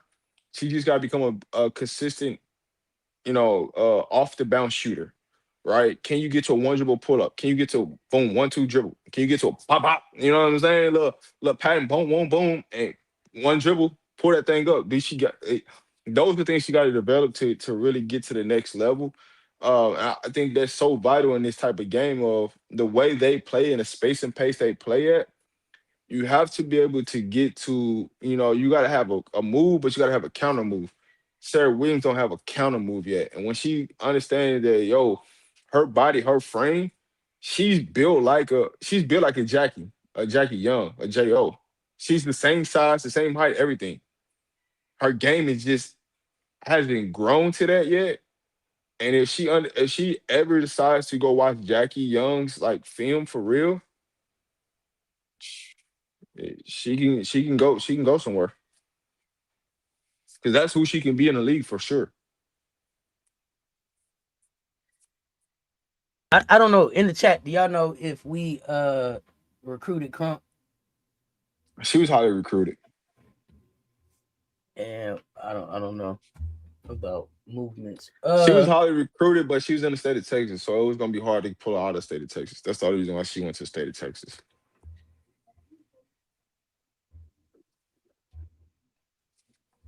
It was nothing more, nothing less than she was just in Texas.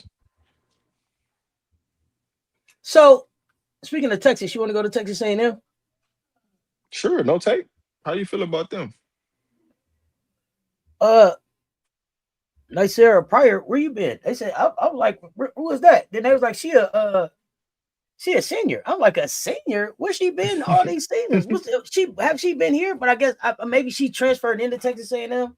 Because I was like, I damn, mean, if you had that with Koulibaly last year, did somebody tell me she was a Sacred Heart or something? Somebody tell me about Pryor. she got 30. They got 30 million transfers over there.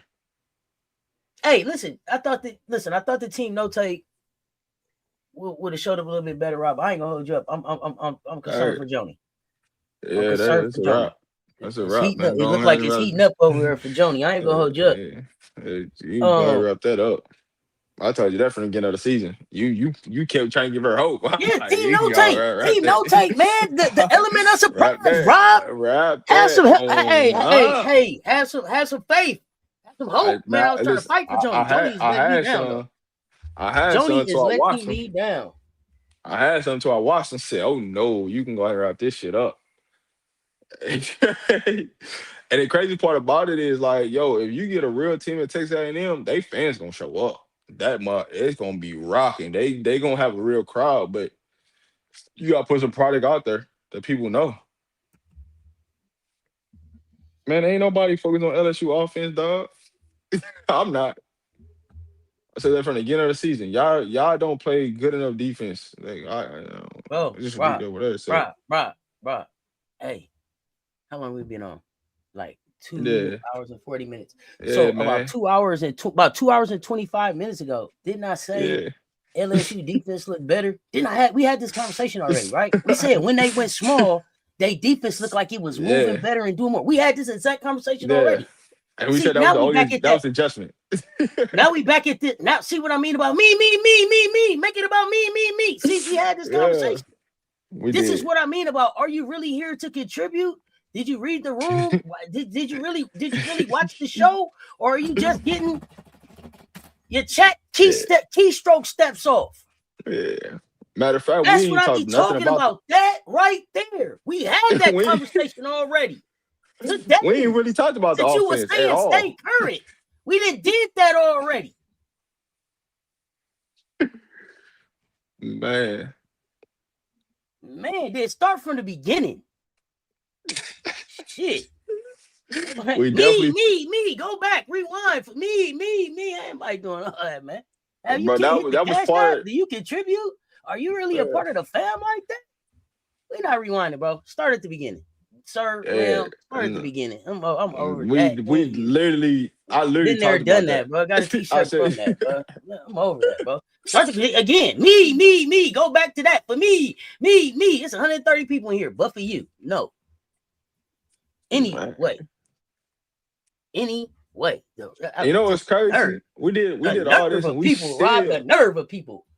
we did all this and we What's the still ain't talked about South Carolina yet. still ain't talking about South Carolina. They in the chat talking about we hate, Yeah. we don't this, we don't that. South Carolina fans, it's all about them. So we ain't talk South Carolina. Now, Texas A&M. What's the missing piece for them? Is it shooting? Is it size? Is it bench scoring? What is it? I couldn't even get to start. I think it's to start with the coach. Like, I can't even get to the player. It start with the coach. So what the hell are you doing? So I guess that means you don't have them stunning, that you don't have them shocking nobody in February.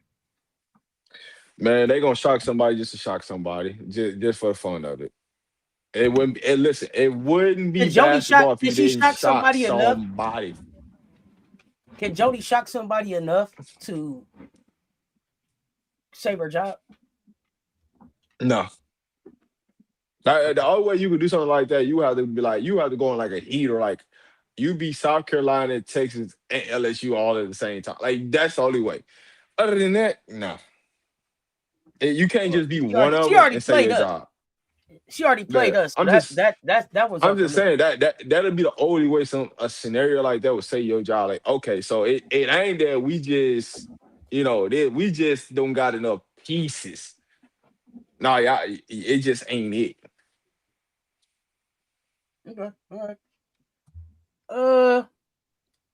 I don't know. I don't know that I had much more about them. What does their identity need to be by the end of the season for them to be successful going in the next season? Their identity is going to change because I don't think the coach is going to be there. Okay. So with that said, do you think a lot of their pieces are going to be available? Be a fire sale down there, or do you think those kids stay there? I think it's gonna be a full rebound. I don't look at no coach keeping a roster. I just look at every coach that come in, the way things are set up right now. I don't see no coach keeping kids on the roster. I think it's gonna be a complete wipeout board. Every coach that come in the building and just start over fresh. Okay. Just because of the way NIL set up. Like, man, what man, listen. There's a reason why you got the coach fired. You think I'm gonna let you? Nah, I'll just go get somebody else. Cause it ain't the listen to this. It ain't the money it takes A&M. They got plenty of money. They got plenty of old money. It ain't gonna be. It's not gonna be a money factor. Got plenty money. Plenty of They money. got plenty money. They got. Hey, listen. They can do the They money got dance. plenty Down there. money. Money Yeah, dancing. they got You know plenty what I'm money. saying? So I don't know. I don't know if it's College Hey, Station. so I'm gonna give. I don't know if it's I'm gonna College give. Station, if it's her or something else. Why don't they stay? I might get this hot take, but I might save it. I might just say this. I I might I'm gonna say this. If Chavez hit the portal, I think she's gonna end up at Texas Tech. I'm gonna say that. While we talking SEC. Because You I think ain't really Chavez? getting too many Do hot you think takes. it's a chance Chavez hits the portal? Who's coming to Oklahoma? I'm not sure. That's why I'm asking. That was a real question. I'm not sure. Ain't nobody coming there. You Ain't don't nobody think so? coming Okay. there. Ain't Okay. not for her. Not for her. Not for her to check up 30 shots. I'm not. You think I want to come there to check for 30 shots? Shit. Does she have anybody who she was playing with maybe that's in their last year of high school now that will be coming to play with her? Nah, but also, here's my thing about this. Or you know what I'm saying? Like, Here's coming my back thing together. about this. I don't think that there's nobody that wants it. Listen, they would have, if people in high school play with Chavez, I don't think that there's nobody that wants to come play with her in college because they would have done it.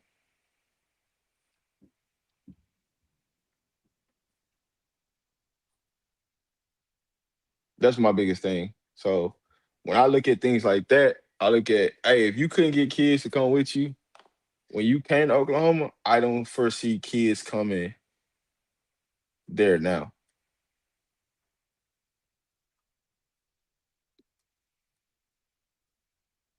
Okay. Okay.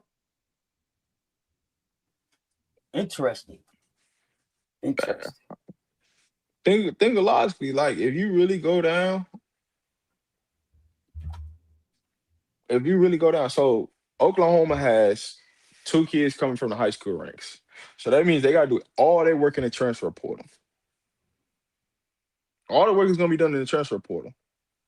So from that standpoint, what you stand around for?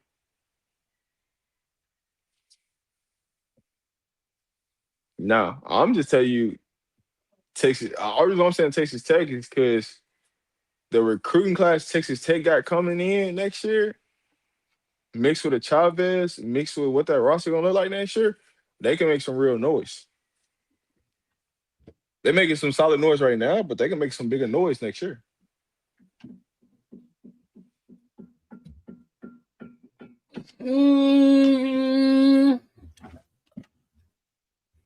I don't know. I mean, here's the thing. That puts Chavez in a totally different conference, right? So now you learn in a new conference, you learn in a new system, and then you learn in new people. Good or bad for her? What's the benefit for her to go to Texas Tech? To become a more efficient basketball player, become a Okay. better player. I think with her staying in Oklahoma, unless you put a serious enough point guard around her, she will never become what she needs to become. Cause think about it, Wow. Okay. you got the Jordan sisters. Like they bringing in point guards at Texas A&M, and that's what always what I'm saying. You bring in Chavez because Chavez is a combo guard. She's more of a two than she is a one. She just happened to be playing a one. Because guess what? Oklahoma doesn't have a point guard. They don't have a backup point guard. So she's naturally only thing she can do is play the point guard position. I hate to say this, but like Chavez is just like fucking Caden Clark, if you want to be honest. In what sense? In every sense. Like defensive wise, they're the same. offensive wise, they're very similar offensive wise. If you really put on a tape, So let me ask you I this: just think. But Do my you thing of it think? Do is, you I think think Caitlin? Do you think Caitlin could have played in the SEC? yeah, yeah, yeah, yeah. Okay. But I'm not gonna say for every team because it would have to be like for like a Oklahoma, like a So Tennessee, here's a Oklahoma, question. I Tennessee. don't I don't know her game. So this is a question. Rob, can you answer this one? Whose game? Crump. Crumps.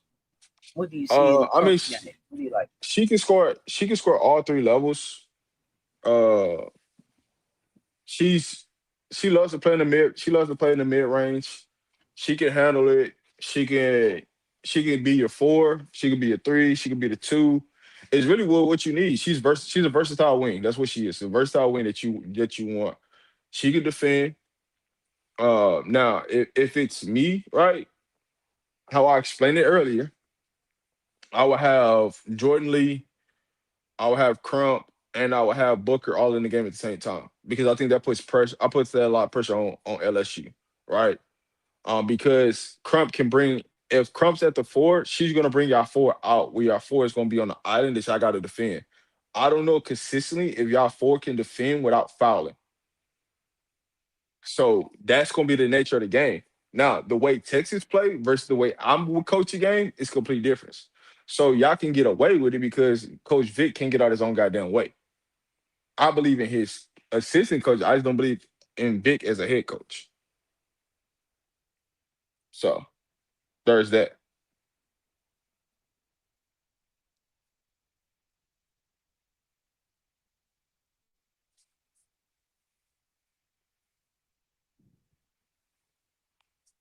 Okay. All right. Anything else on Crump? Any other questions y'all got? Because it's only two teams left. It's only two teams left. Yeah, it's only two Arkansas. teams. Arkansas. All right, listen. When that coach gave that speech at the beginning of the year, I knew they was done for.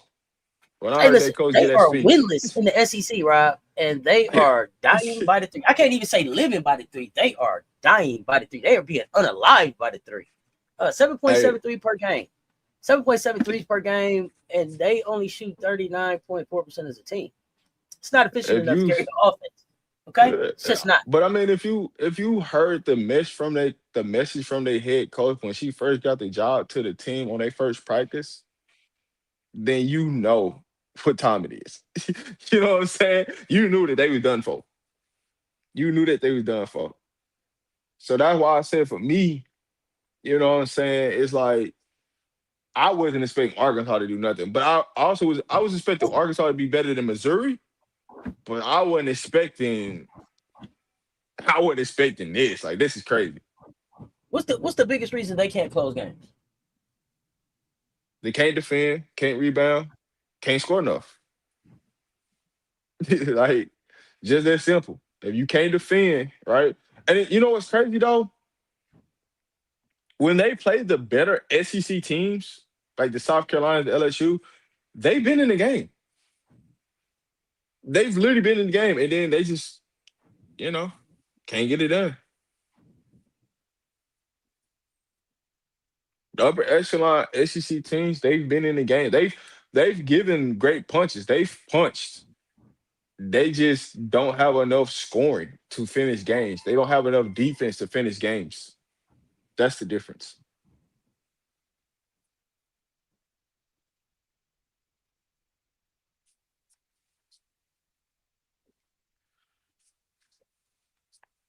Hey, pick me, pick me, pick me. Cess, pick me.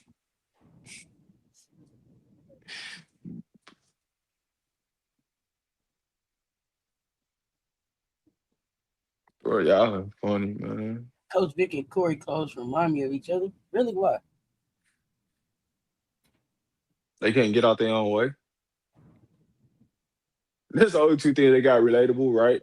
They gonna always have some talent. They always gonna be in a conversation, but they can't never close because they always gonna be in their own way. That's what it comes down to.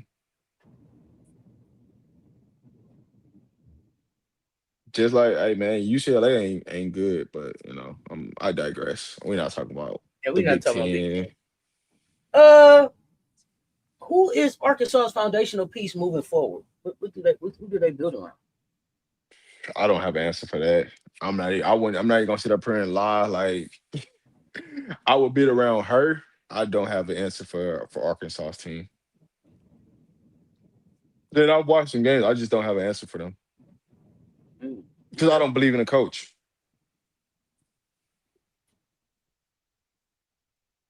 Okay, so it's a coach for you. Yeah, Even I though don't it's a believe in new a coach, coach. you think it's the wrong coach. It's not even like No, give me it's time, coach will be okay. Just you just got to give it. You got to give her time. I just think like here's the crazy part is like when you hiring coaches now, they don't have a lot of time to like evaluate the roster, then go on the transfer portal, go get this or go get that. Like I just think that it's too many moving pieces and it's not enough talent. Now, don't get me wrong, there's talent out there, but you gotta be willing to take. Here's what I would say. I think that the talent. I don't think the talent level in the SEC is down than what it should be. That's where the problem is. So as much as we can say like some of these teams are mediocre, or they're not this, they're not that. A lot of these teams don't truly have SEC talent on their roster. I'll make a case in point.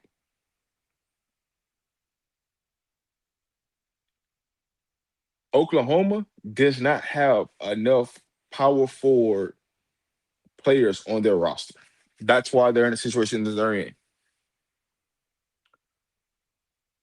Um, Mississippi State is another team that does not have enough power forward players. But I mean, when you look at the middle of the pack and why some people are in the middle of the pack, it's because they don't have enough players that are power forward players on their roster, and that's why they're in the position that they're in, and why they haven't got better.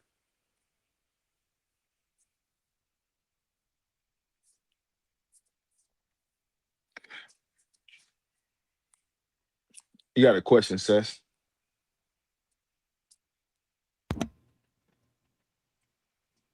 Do ooh, you do you so the question oh from Daryl, Daryl, yeah. you think Coach O would ever dip for an organization with better resources? There's Yeah, nothing wrong with I there's think nothing wrong with eventually the she's resource gonna she got now outgrow. though. I think she eventually she'll outgrow University of Mississippi though. I Well, just do.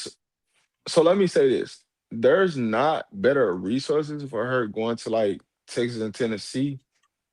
Now, are you talking about more relevant, like being more relevant and being like No, I'm getting more talking about. favors? No, no, I'm asking to the in the to Daryl, not to you. Oh, When you look at Tennessee and Texas, their resources are not more than she's getting at Ole Miss. They're getting about the same. It just comes down to who gets more respect nationally.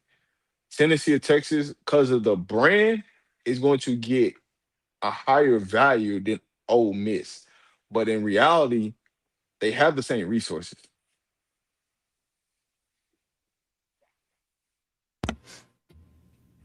yeah, I think Coach Yo whole motion and everything changed if she's in a different city and state. I just think for Yo, Mississippi is a hard sell for talent. I just think Mississippi itself is a hard sell. So in that sense, I get as far as like resources and stuff like that. But I think committee say Ole Miss doesn't invest in University of Mississippi doesn't invest in women's sports though. Tennessee does. The investment is different. Hey, commish, I don't think that Tennessee from this just me speaking from a recruiting standpoint, knowing what both of them have to offer, I don't think the University of Tennessee really invests more at all. But I'm looking at it from a different perspective than a lot of people do, and being in conversations and stuff. Because, and the reason why I say this is because the head coach don't utilize the goddamn resources and investments that she should. Because they wouldn't Tennessee wouldn't be in the situation they is. But as far as investments go into like the actual teams, the investment piece of it, Oklahoma and Tennessee about the same.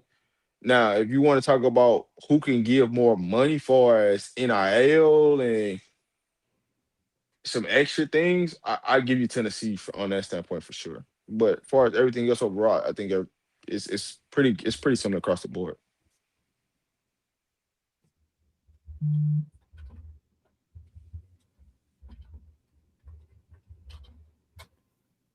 But what bagging are you talking about? Because see, I think there this where you make the mistake at, right? You can have all the boosters in the world because the boosters the ones that run the team. The head coach don't run shit in the SEC. The only head coaches that really run their program, to be honest, in the SEC is Don Staley, Kim. That's pretty much it. Everybody else they have to report to the boosters. So the boosters run the goddamn team. It ain't the other way around. Like the coach run it. The boosters run the team. Now, Tennessee holds a bigger legacy. That is true, right? Texas got a bigger legacy than Ole Miss. I'm not talking about legacy. I'm just talking about like per investments and what they can offer right now. It's pretty similar. But it wasn't always that way. Ole Miss they've made a stride in the right direction. But I also think that the head coaches don't utilize those resources and covet and put everything in the right place for them to be more successful. I don't think that's happening. And that's why they're on an even playing field. Coach Joe is utilizing her resources at a higher level for what she got than what they're doing at Tennessee and Texas.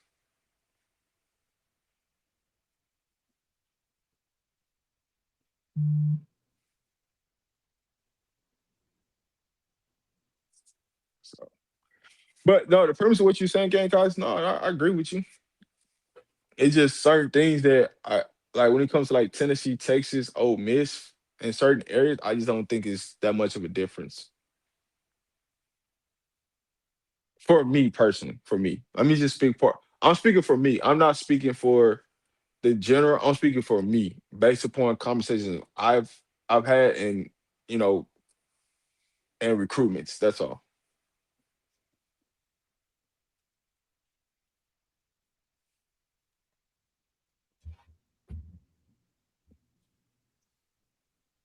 But I'm here to answer any questions. What are the questions?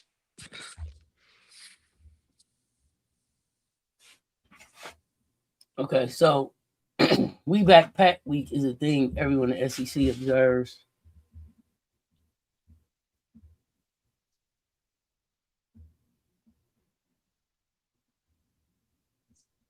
Okay, wait. So Coach O was at Tennessee. Would it be the same, better or worse? So I think I gotta agree with Gamecocks here because it is you said it's Rocky Top, Rob. Rocky Top. That's isn't that not part of the investment? Is that not part of the package? The experience, the legacy, the fact that they're gonna hold your feet to the fire a little bit more, so they expect a little bit So more out of you. Isn't all of that part of the so investment? my so my question is, who is Coach Joe really went after that she couldn't get because of resources? That's what this come down to, right? I'm not sure. I'm not sure who all she went. How I'm not sure who all That, she went after. But we could but we that's could look that's a we could do yeah some that's research on it. yeah. But I'm saying that's a legit what come down to because I'm not comparing Tennessee and Ole Miss from a standpoint of whose legacy is bigger. We all know Tennessee legacy is bigger. What I'm saying is, are you utilizing the resources the same way, right? Yes, Tennessee has an upper hand if you want to say resources. I give you that. It don't matter if you don't know how to utilize the resources to your proper advantage. So I you love saying so Tennessee you right now. saying yo don't know how to spend their resources? No, I'm saying Kim, the coach at Tennessee. I'm saying Kim. I'm using Kim as an example of yes, you can Oh, have she all tried the to get resources. Madison Booker. She couldn't get Madison Booker. Madison Booker was not leave was she was always go to Texas. Like that's a that was just what it was gonna be. Though I think, but at the same time, all right, so here when Madison Booker was coming out, Ole Miss didn't have the money that they got now. I will say that they did not have the money, the resources that they have now that they had back then. So that's a one off. But I agree with you. I agree with you, Gamecocks. I'm not disputing that. I'm just saying, as of right now, when you look across the landscape of resources, Tennessee and Ole Miss the same. Now, if you just to put them two coaches, say you put Kim at Ole Miss right now, and you put Coach Joe at Tennessee, everything's gonna look completely different because of the rosters. Roster construction matters. I just think that the philosophy of what Coach Yo got and the philosophy of what Kim got and what they want is complete opposite. So yes, when you look at it from a structured standpoint, yes, it's going to look different because of they have two different philosophies.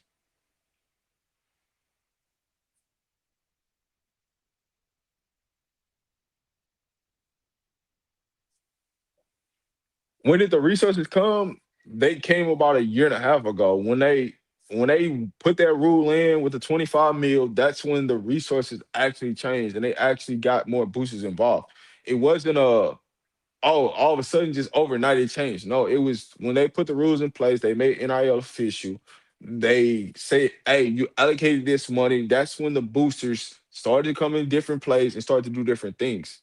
That's why you're seeing rosters being able to be flipped the way they are and investing money into certain people and certain knots. So that's what you're looking at. Philosophy versus resources and investments, though. Right. Investment wise, I don't think Tennessee's done more investing into their program than Ole Miss has.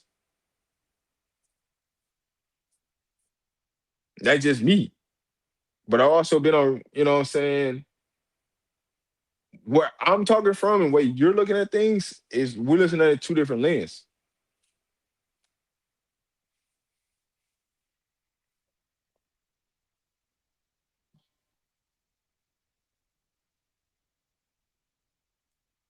Yes, there's money that got reallocated to women's basketball. Yes, there has been.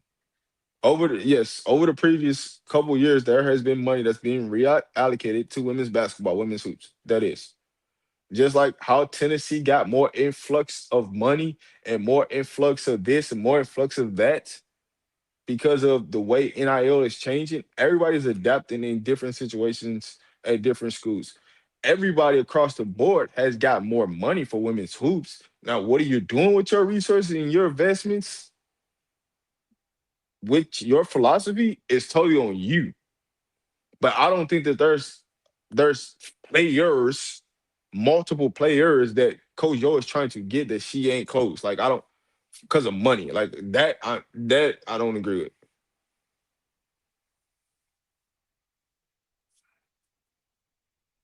But okay, but is that because of who Coach Yo is or the resources that she got? Part of how Yo is getting people down there is what Yo is able to just tell them. Part of what Yo is doing is just her gift of gab. That works no matter where she's at. Some of them That's players like is coming no matter where she's at, right?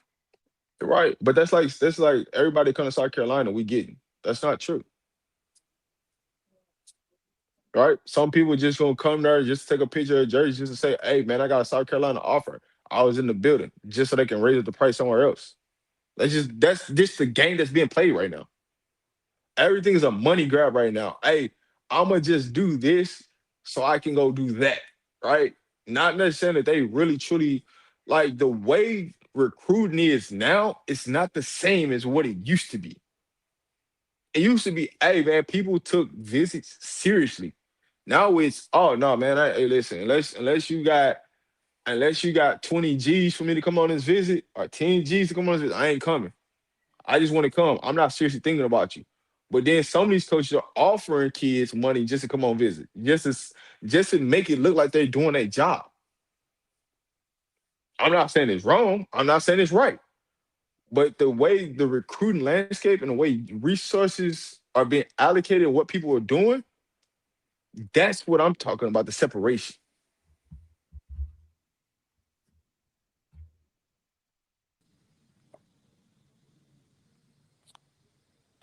To the stage, the commish in the house. Commish, what's up? What's up, Commish? What up? What up? What up? Happy belated. Hope PR is Hey, listen. great. When I be wanting to come on breaks line, you know what I'm saying? What's up? I just playing. No, we were just talking. I just want to make sure we're on the same. And it's hard Yeah. to type in the chat, so I'm just here for Yeah, I like feel 2 you. minutes. I'm out. No, you good, you good. So I might have missed some of what you said as I was coming up. Can you just reiterate what you're saying? Like, what's the difference between what you're seeing with Tennessee and Ole Miss investment? Like, what are you counting in that investment? So investments like is overall into like the locker room, like your overall facilities, um, the education piece of like, how your team move, what you guys eat, travel, things like that. That's what I'm looking for as investment goes, right? Your philosophy is who you recruit. That's what that is, right? What type of players are you recruiting to get you over the top, right? And your resources, what are you utilizing like the boosters to get to close players that you need to close? So that's what I look at as far as resources. Okay, I feel that.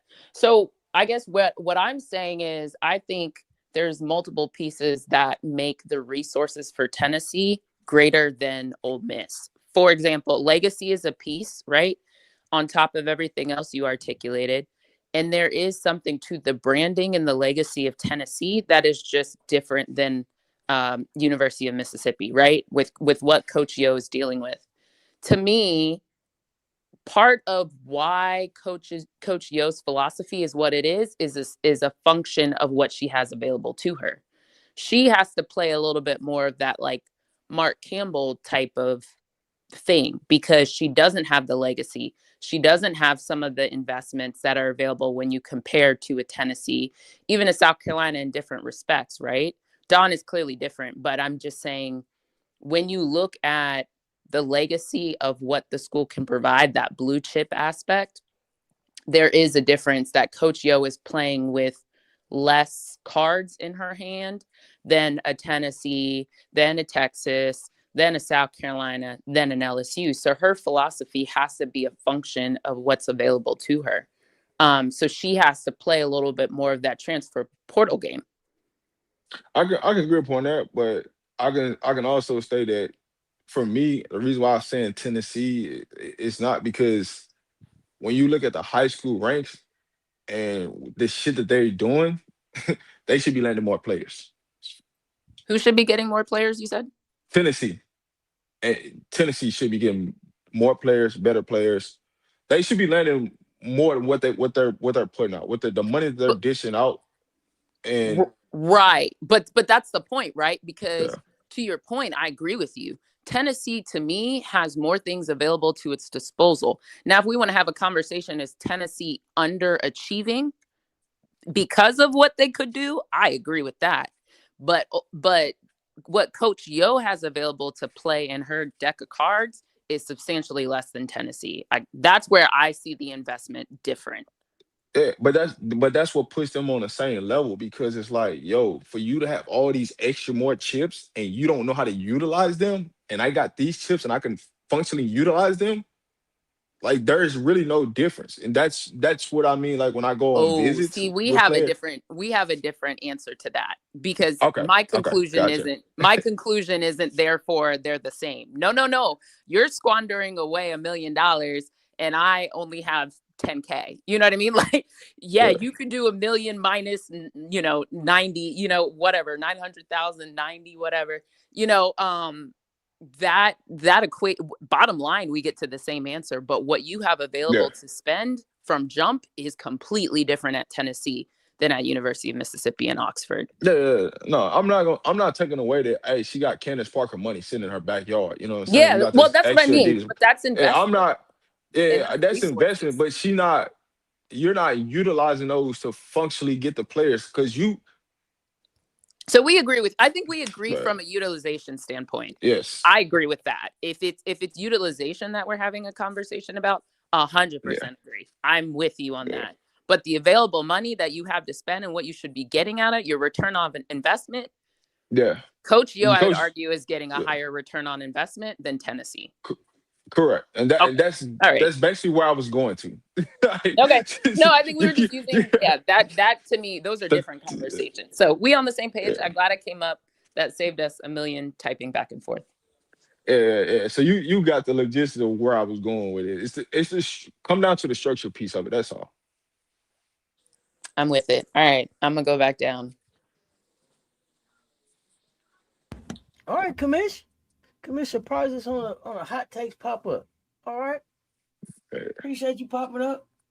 Yep. All right. Keep In it the going. building. We good. Well, I mean, Any it's only thoughts? one. Oh, I didn't.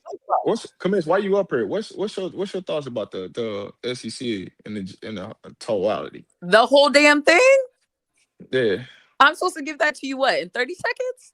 No, no, Man, no. No, no. So for ask me, me ask so me here I somebody explain. in particular so I can just answer So that. here's my thought. My thought of this is I think that the SEC talent level is down. I don't think that there's not enough SEC caliber players in the SEC.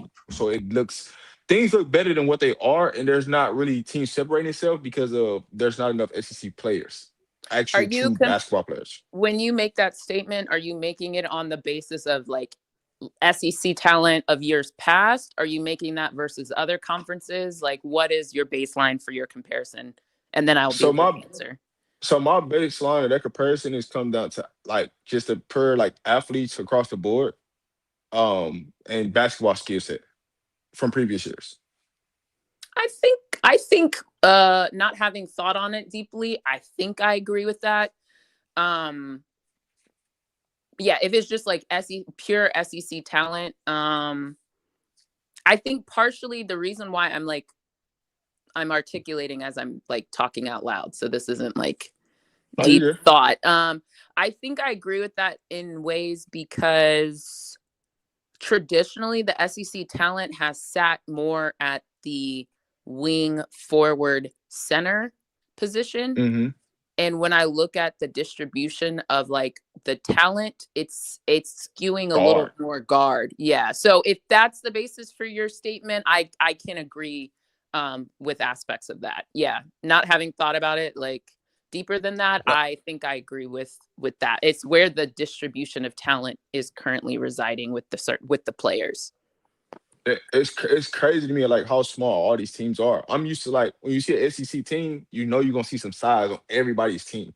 Now it's like we're positioning to all these guards, and a lot of these coaches don't know what to do with these guards. But But I think it's to conversations that have been brought up before where from the grassroots level, like the talent at the traditional five is just not really there. Everybody's doing this positionless sports or positionless basketball, and it's resulting in places where you had like positional advantage with the center and with the traditional power forward that it doesn't look like that anymore. So yeah. it's a function of what's coming up in the American system as well, which is a whole nother set of conversation that I don't have. Okay. I don't want to Well, take over hot takes. Y'all go back to hot takes. no, But yeah. you good, you good. I'm just gonna ask you about a couple of teams. Georgia. You know what I'm saying? You can get a quick little take. It don't have to be long. Georgia's inconsistent to me, but where Georgia has been historically, they're having a good year. I think without Wolfork in the lineup, they kind of did what they could. Carnegie has been able to get them ahead in certain matchups, which were a little surprising, particularly that matchup against Coach Yo and them. But I still don't think they're there.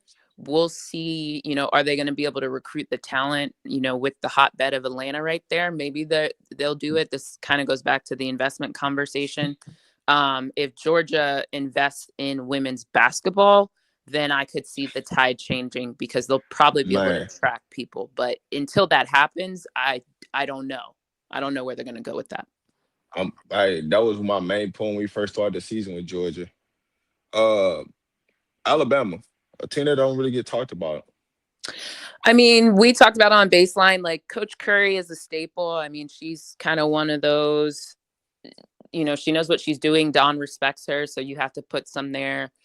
Every year it seems like she has, what's her name? A Green, a Sarah Ashley Barker, a Nye can transfer there. So she's able to recruit people. I mean, I think Timmons is good. I'm surprised she hasn't been able to sustain. I thought this was going to be a breakout year. But I think in the SEC to carry that load at the guard position's a lot. But we'll see. I mean, there's still time for her to come on. But Bama to me and Georgia are kind of in a similar boat. I would just say Bama's a little bit more evolved than Georgia. They have more experience.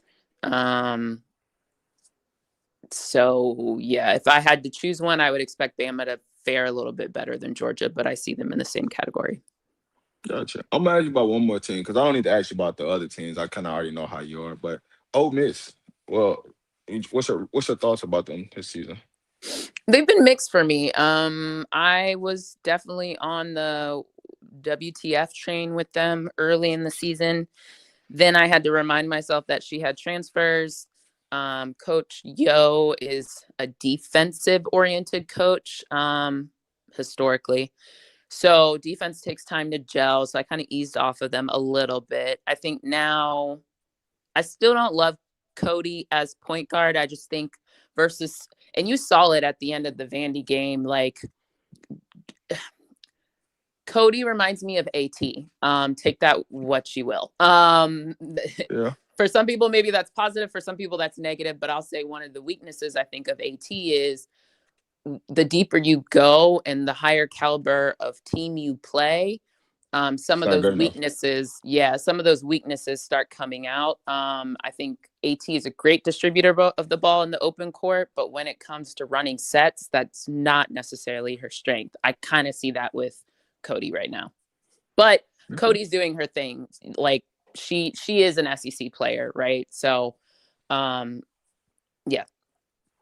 All right, so I'm not gonna ask you about Tennessee, LSU, or Texas because I know how you feel about those. But I appreciate you. All right, cool. Am I dismissed? Unless Cess has any questions. No. I was just coming to clarify. So, Auntie, you got anything? No. We talk all the time. Right. I'll see you on baseline. All right. See you on baseline. I don't get to have these conversations with you a lot, so I had you up here. I had to, you know what I'm saying, ask you questions. So I had you up here, you know. Well, I appreciate you limiting who I talked about. So yeah, I would never ask you about those other teams. I know you don't really like watching them. Well, I wouldn't ask you about them. I'm not gonna say you don't really like watching them, but I just, they have limitations. I've articulated them on baseline a multitude of times, So all right, I wouldn't take you down the road. Y'all be easy. I'll be watching. Right. I'll be in the chat. Bye. All right. So South Carolina. That's the last one to talk about. South Carolina. Go ahead, kick it off. Man, oh man. I love the development of what I've seen throughout the year from this team. The strides Maddie's taken, right? Maddie happened to step up in big time moments, starting, playing next to Raven, defending at a high level, playing without Raven on the floor, and she had to be the one that, lead the team. I'm loving it. I'm loving it. It took Olcott to go to the bench to come back in to find herself back, to find that, get her back into the right headspace. Joyce Edwards, SEC Player of the Year. Man, there's so much I could talk about. Tessa finding her shot. That thing. Hey, I don't understand why teams keep trying to play zone against us right now. I don't understand why they are y'all trying to help Tessa get back into a groove. We'll take it. We appreciate it. You know what I'm saying? Just let you know, we appreciate it. Speedy recovery. For Gotti. Can't wait to see her back on the floor, man. She was taking tremendous, tremendous strides. Lasting, just staying healthy. But overall, man, it's Gamecocks, man. I love where we at right now. Through all the madness. Now, one thing I'll say, what I'd love to see though, is them get, Allie more involved offensively while I get her the ball on the block and her, But she's growing as she gets more time on the floor. The physicality from, overseas to the way you play America and what you can get away with and how many bumps you get and how many bumps you can't get and all that good stuff. So But chemistry wise, I love who we're at right now. I love collectively how we locked in defensively. And really playing South Carolina basketball. Because there was a time frame where we weren't playing South Carolina basketball. It was just, man, we just going through the motions. So to see us now playing SEC basketball, it's lovely.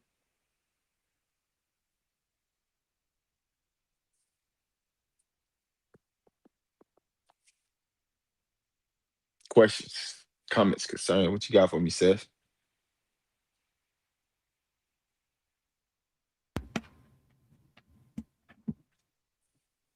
I got any? Did I have any real questions about South Carolina? Uh, Outside of what do you that's like as the clearest identity for us right now? The paint dominance, defense, offense, depth. What do you like? um, I gotta think about that one because I think we've made strides in certain areas.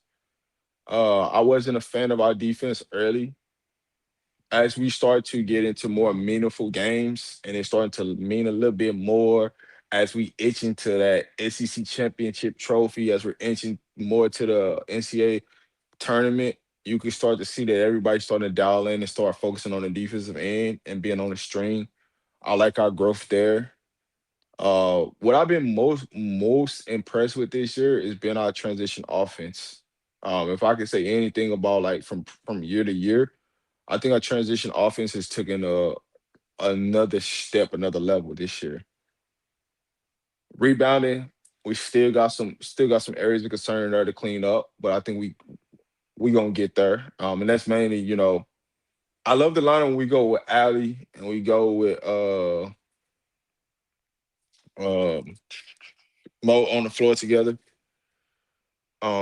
With Joyce playing the three. I want to see them play that a little bit more because I think that can help us in the NCAA tournament going to that big lineup. But I think we trying out some things that can really help us. But I think our stable point is definitely gonna be the defensive end. Second is gonna be rebounding. Three is just getting to get out in transition offensive wise. So I think those have been the three staples for me.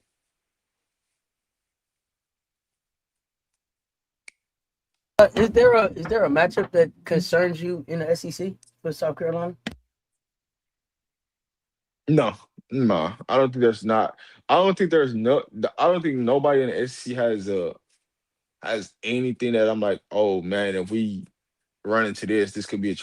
I just think a lot of it just came down to us just being us playing our game. As long as we play Gamecocks basketball, I just don't think there's no team that can fuck with us. That's just me.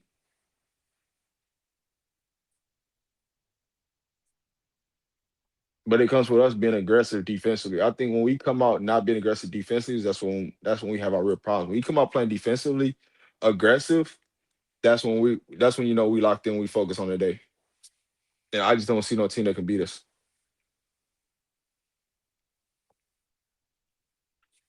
Is lasting knee something y'all worried about, or is the brace just something for precaution? I mean, we don't know the real length to the injury when it comes to lasting. Um,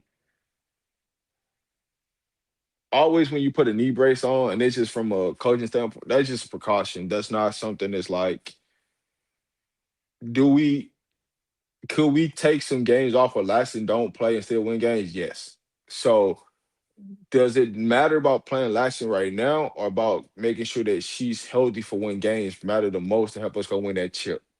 Because we're gonna need her to win the chip, but we can get by games right now in the SEC where we don't need Laxton because we have enough depth to be able to do that.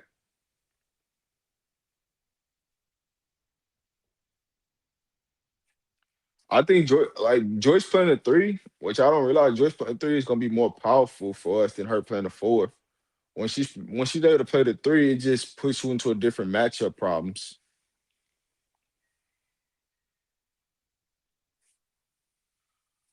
We got to get back to full strength. AB, all right, listen, it's still time. You know what I'm saying? You don't want to rush. You don't want to rush a kid back into injury that can sustain to a long term injury. So what you really looking for is just, what I'm saying, you monitoring the situation. But if there's games where we can sit people down for rest to protect their health, we got to do that. Like I'm always gonna protect the player over putting the player out there and they not fully ready to go. They not 100%. So I really take the risk and we fight through a game and we get better and we learn. So when we add that piece back in, it just makes us more stronger because we're gonna need everybody by the time to end. So the more game time situation we can get for players, that's more just gonna help us down the road.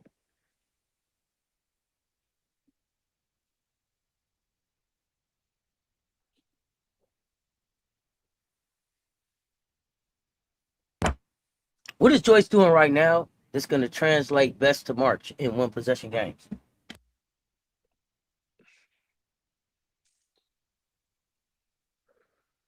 Man, um,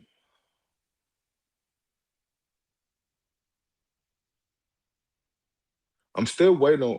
For me, I'm still waiting on Joyce for the game to slow down. I think she's still moving a little bit too fast. I'm just waiting for that game to slow down. I think when the game once the game slows down, it's gonna be hell to pay the captain with Joyce.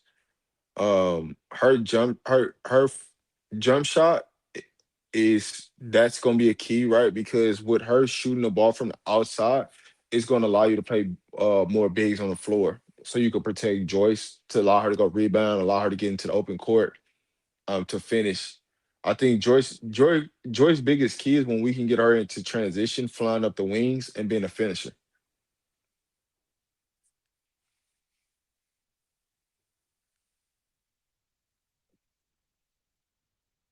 What's your favorite closing lineup?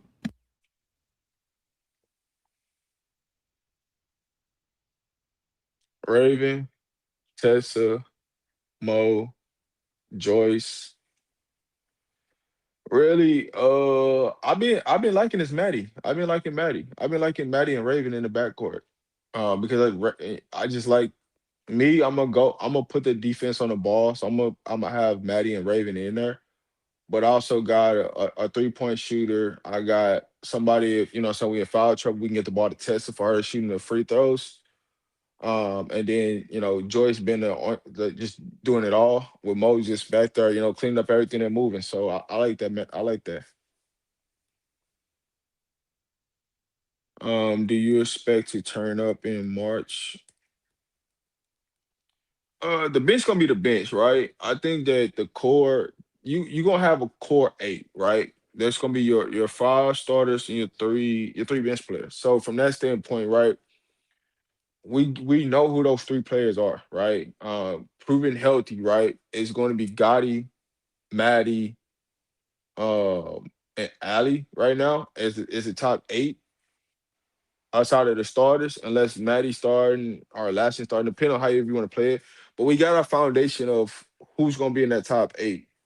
So from that standpoint, I think we're fine. I think that the bench will be the bench is always can be a decisive factor of you winning by 2 to 3 points to winning by 10 to 12. Because can they sustain the momentum that you have with the starters? Or if the starters get off to a slow start, can they come in and provide energy onto the floor fast? So I think we're getting more comfortable and we're building more confidence. And that's gonna be the key that's gonna be the separator for everything. It's just building more confidence as you see people are trying to lower their bench right now. If you look at other teams, they're trying to lower their bench to get down to that top eight. We already at that top eight because we have no choice but to play 8 to 9. The way the injuries been happening this year, and that's what's gonna make this championship so much funner is that this team is gonna go has been through a lot of adversity just due to injuries.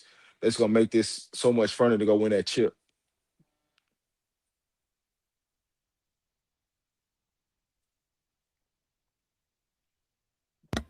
Yeah, see that's where I don't think so. I think we're going deeper than that because I think Adele Top gonna play, and I think Miriam Dowder gonna play. I'm not So saying that they I think won't. I'm not. Don't get it. I don't think they're not. I think our rotation gonna go deeper than 8. Go ahead. Yeah, I don't think they're not gonna play. I'm just saying your core eight is what it is, but them two can get on the floor at any point in time. Like I just anytime uh Coach Don can get them on the floor, she can get them on the floor. You know what I'm saying? That's just what it is. But I do think we're gonna end up going more than 8. I just look at that's what I look at as our core 8. Yeah, I think Maddie's starting to get her. She's starting to get the keys. We got Mississippi State, Tennessee, LSU. What you think about those games coming up? Undefeated. I don't think they can fuck with us. That's what I see. I think it's the Tennessee game. I think that's gonna be the most intriguing game just because of the way they play, right? Will we press them back? Because every team that's pressed them back that they press, it's been a 30-point blowout or it's been a runaway game for the opposite team. So I'm interested to see will we press Tennessee back with them pressing us. But outside of that, of us being us, we come out and play our basketball. We go undefeated. I don't see us losing. And I don't see a matchup where it's like I feel like it's gonna give us trouble because Tennessee plays hectic. So that's gonna be, what it is. The LSU game is just gonna be more personal. That's gonna be it ain't even about basketball, it's just personal, right? So everybody's gonna be locked in, everybody's gonna be focused. It's Valentine's Day, so it's gonna get physical in that game, and you gotta punch. So that's just what it is. Who gonna punch and who ain't.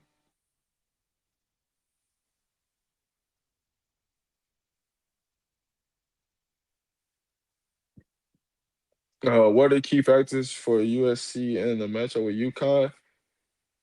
Shit. We'll talk about that when UConn get there. When UConn get to the championship game, we'll be there. We'll talk about it then. It's too far out. It's too far to talk about that right now. Because the reason why I say that is South Carolina, what it is right now, to when we get to the championship game, you're finna see a different version of that team. Right? There's phases to basketball teams throughout the year, right? You have your non-conference phase, you got your conference phase, you got your SEC championship phase, and then you got your the phase to the chip. And right now, this phase that we're building right now is we're building for the SEC championship. So and then once that phase is out, you know what I'm saying, there's gonna be a different face to this team. So all we doing is just stacking days. They just getting confident by the day, confidence by, each game that goes on. So when you look at the key factors, for South Carolina, we're in a good stage. We just keep stacking on days. We just trying to make sure that we're healthy enough for when it's all said and done.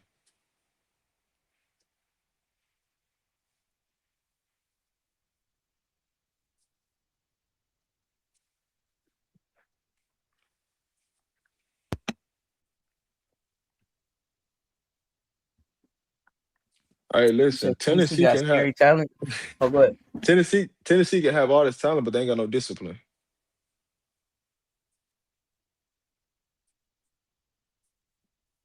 Discipline gonna lose you games every time.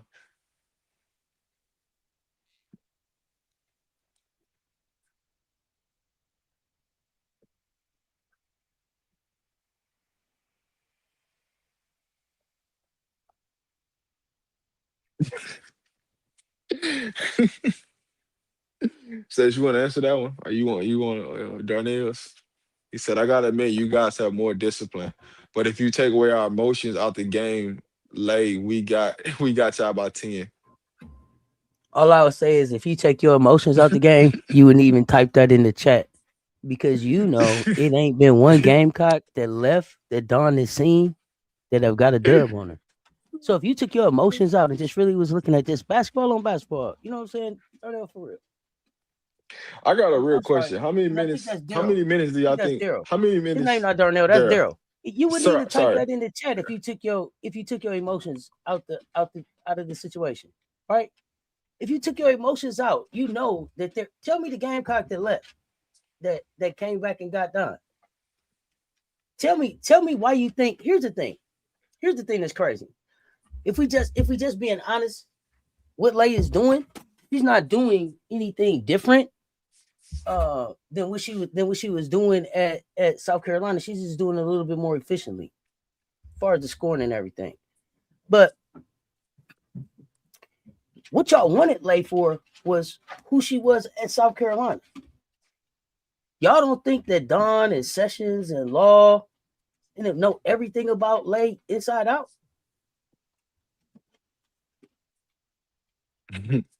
Hey man, it ain't hard to figure out the Tell game me, plan. I'm Hey, waiting on Daryl. Daryl, tell me the Gamecock that transferred out that Dawn didn't have a master plan for when she saw him.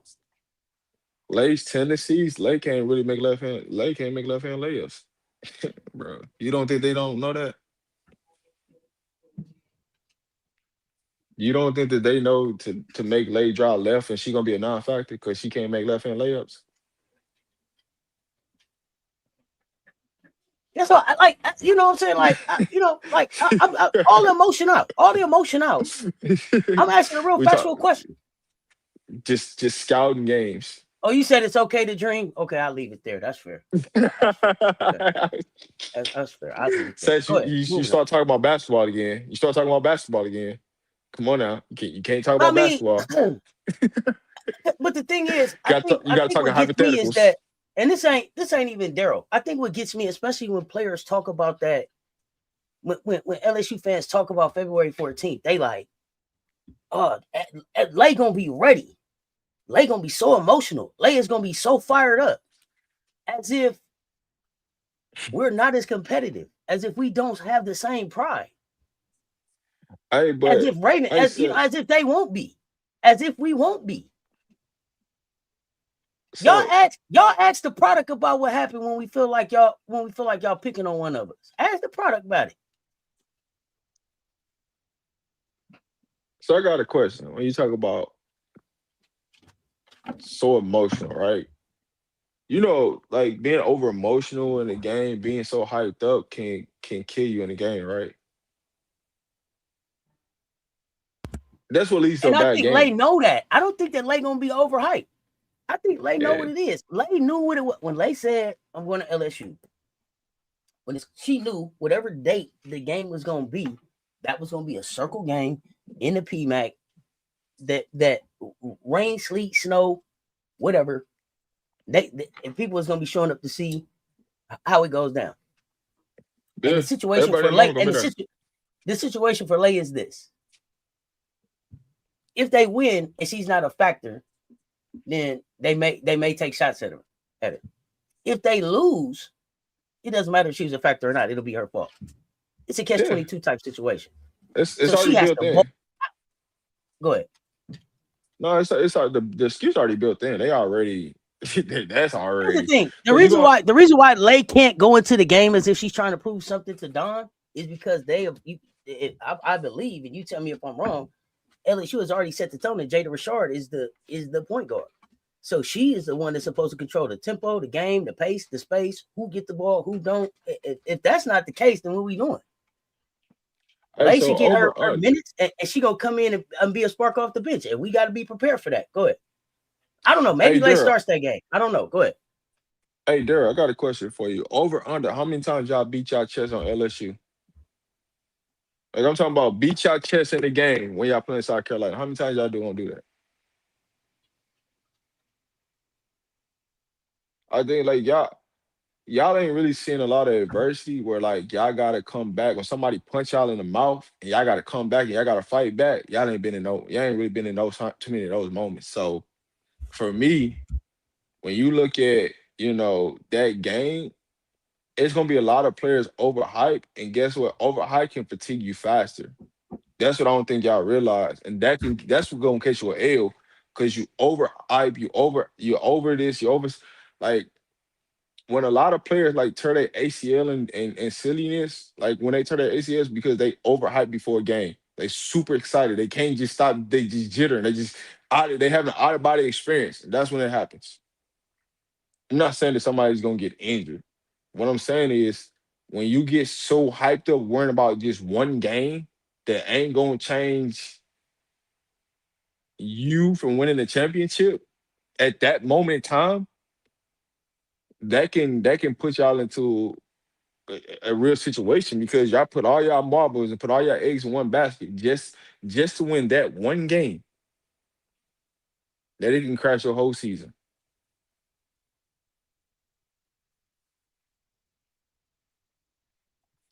Guarantee Monkey will bench Lay if she turns the ball over. Yeah.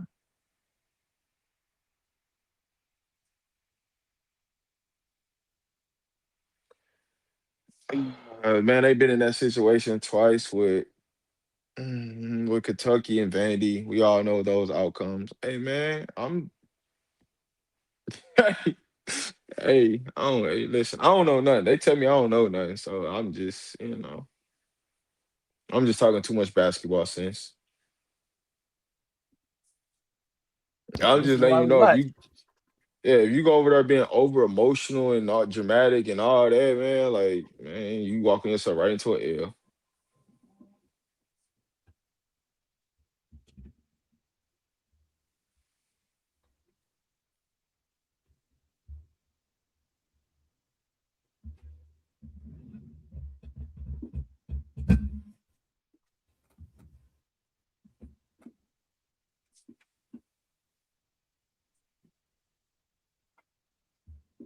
But hey, any other questions, man, before Do we get up out this y'all think thing? is Raven on Jada? Is that what y'all say? Is Raven on Jada? Do y'all really want to see that? Do y'all really want to see that wingspan come out like that? Is that what y'all want to see? Oh, I know MJ y'all has a don't want hot to see take that. question. What's your question, MJ? Before we get out of here, I know y'all don't want to. Y'all don't want to see that wingspan come out and get is that activated. what y'all think? How the matchup is? Is Raven on Jada? And then Y'all don't want to Latson on see that. Flau'jae? Is that how it go?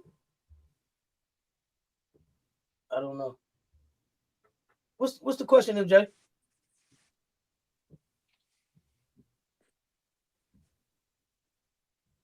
Hey man, why y'all sitting here? If y'all ain't hit the like and the share already, man, hit the like and the share. They both right there. If it's your first time here, hit that subscribe button, ring that notification bell. Don't miss the next drop.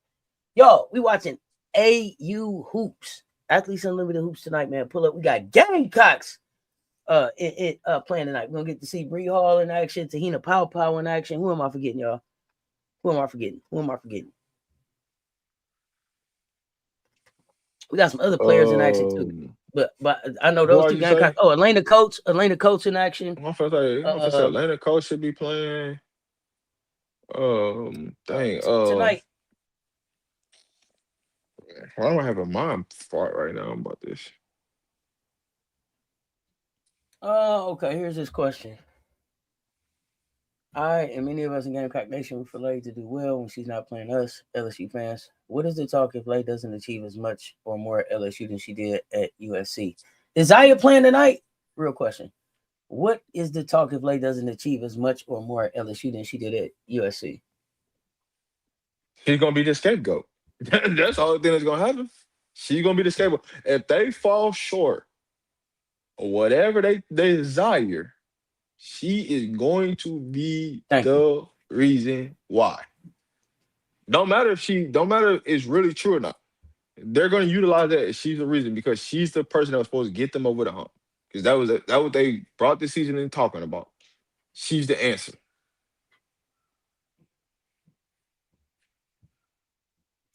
But have they treated her like the answer? No, I didn't say they did. No, that was a real question. I don't know if they treated her like the answer, so I don't know if I would allow them to hold her accountable for being the answer. I don't feel like they treated her like the answer. So, you know, Yeah, she don't get the respect she deserves.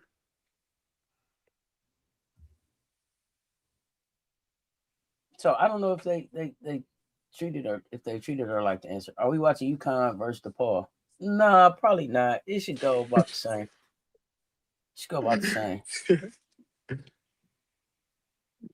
Man, here y'all go. Y'all already think about next year, huh? Why y'all didn't do it this year? Why it's always next year? Why is always we'll do it next year? Well, you can't make this up. Man. This is pure clockwork right here. Hey, we didn't get. Are we gonna get it done next year? Yeah, okay. I don't even know if y'all. I listen. Y'all got late for 1 year rental. I said this at the beginning of the season. This is a 1 year rental. Where I do don't you think they're think gonna Lay be. going? Where do you think Lay I going? don't think she gonna. I don't think she's gonna be LSU. That's what I'm gonna say. I don't think she's gonna be LSU next year. Wow. I think this is a pure 1 year rental. And then I on have to this where? ticket. I don't know. You said Jada's in the way? Okay. So 1 minute, one Jada's person in the y'all way feel for like who? that's what I'm trying to figure out. Like 1 minute Jada, 1 minute y'all. What we doing? Jada is in the way. Oh shit! Well, tell her fill her paperwork out. I bet you some people that'll call. I bet you some people. I've been waiting on y'all to say y'all didn't want that kid. What time she be packed up?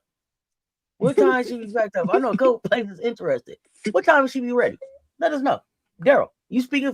I'm so happy that you are the LSU representative. Hey, Man. what? Yeah, Rashard. What time can she be ready? Man. I've been waiting on that kid to play since last year. What time can she be ready? Hey, she gonna get some phone calls. That phone gonna ring for her. What? That phone The that phone phone call gonna gonna ring. ring. Yeah, y'all gonna miss that one. What's up, Jackie? What's happening? Better than Lane. Plays better defense. What time is she gonna get ready? Because I think what they said, just rather have Caitlin Gilbert. Okay. You said you got too many guards, but Jada's the one in the way. You got too many guards, but Jada's the one in the way. Okay, that's fine. Keep all the other ones. Hey, listen. I ain't even trying to be funny, but y'all already got rid of KG early on in the season. Y'all didn't even wait for that shit. Like this shit like clockwork. Like, man, this shit clockwork. Yeah, I know the phone gonna ring. I know the phone. She gonna have to go into the phone. If that kid put in the portal, she gonna have to go in with the DNC, the do not contact. Don't call me. I'll call you. She gonna. Period. That phone gonna ring. Period. I can name a whole bunch of teams in the SEC gonna take her. And I'm saying that just based off what she's done this far. By the time the season is over, the growth that the kid should show just by being able to get the minutes on the floor and show her bag. Yeah, her phone gonna goddamn melt. What time she gonna be ready? Y'all crazy. Yeah, gonna melt, overheat. Yeah, that's crazy. Now, wait a minute. How did Chris Paul get back into the mix of things? Who traded Chris Paul anywhere? The Clippers. They traded him to the Toronto. Now, and listen, Street Clothes got traded. Listen. Here's the thing. Here's my thing. I'm not even a Chris Paul fan, and I know that this is a women's basketball show, but some of y'all watch NBA, so I just have to be able to say this. And I'm not a Chris Paul fan, but please stop embarrassing that man. There was no reason for y'all to even report that. Now y'all reported Chris Paul traded, but he don't need to report though. Don't do that. Don't do that. He was. Y'all could have just left it out. We could have just went and looked for that information. Come on. Chris Paul traded, but he don't got a report. He come on. Let him go home in peace, man. Y'all just taking shots at this dude when y'all don't even have to, man. Just let Chris go in peace, man. Just let him go in peace. He didn't retire. If somebody would call him, he'll play. He gonna be waived. Yeah, he gonna be waived. Leave him alone. Hey, Street Clothes got traded too. Leave him alone. Let him be, man. Let that man be. Go ahead, Rob. I was just saying Street Clothes got traded today too. No longer in Dallas. He went to Washington. As we was live, he got traded to Washington. Which he ordered with Trae Young. NBA, listen, NBA trade action been wild. Bro, this is some people going to places they shouldn't even be going. I don't even know what to do with my NBA team tonight. Jeez. Yeah, man, this is wild, man. Yeah. Hey, but appreciate everybody that's, what I'm saying, send me some birthday love. Absolutely. Go ahead, Rob. No, I was gonna say, man, appreciate everybody that sent me some birthday loves. Who hit the cash out, man. Appreciate that. I'm out the country right now, but I'll be back next Wednesday. I should be around next Wednesday for another show, Hot Takes. As always, man, I appreciate Cess, man, for letting me bless the platform, for being up here talking hoops, especially women hoops at that. Because I never take it for granted. So man, I appreciate that, Cess. And then your birthday tomorrow. So y'all pull up on Cess tomorrow. Make sure y'all support her for her birthday. You know what I'm saying? Buy her Coca-Cola. Oh yeah, pull up. Yeah, we gonna party. We gonna do AU hoops tonight though. I think we got the CC show tonight. Should be a good time. Y'all know what it is. That's RobDaManMedia. Mr. Shake My Hand. Cess Talk Sports. Y'all stay tuned. Talk soon. Man, y'all hype this video when it's over, because we are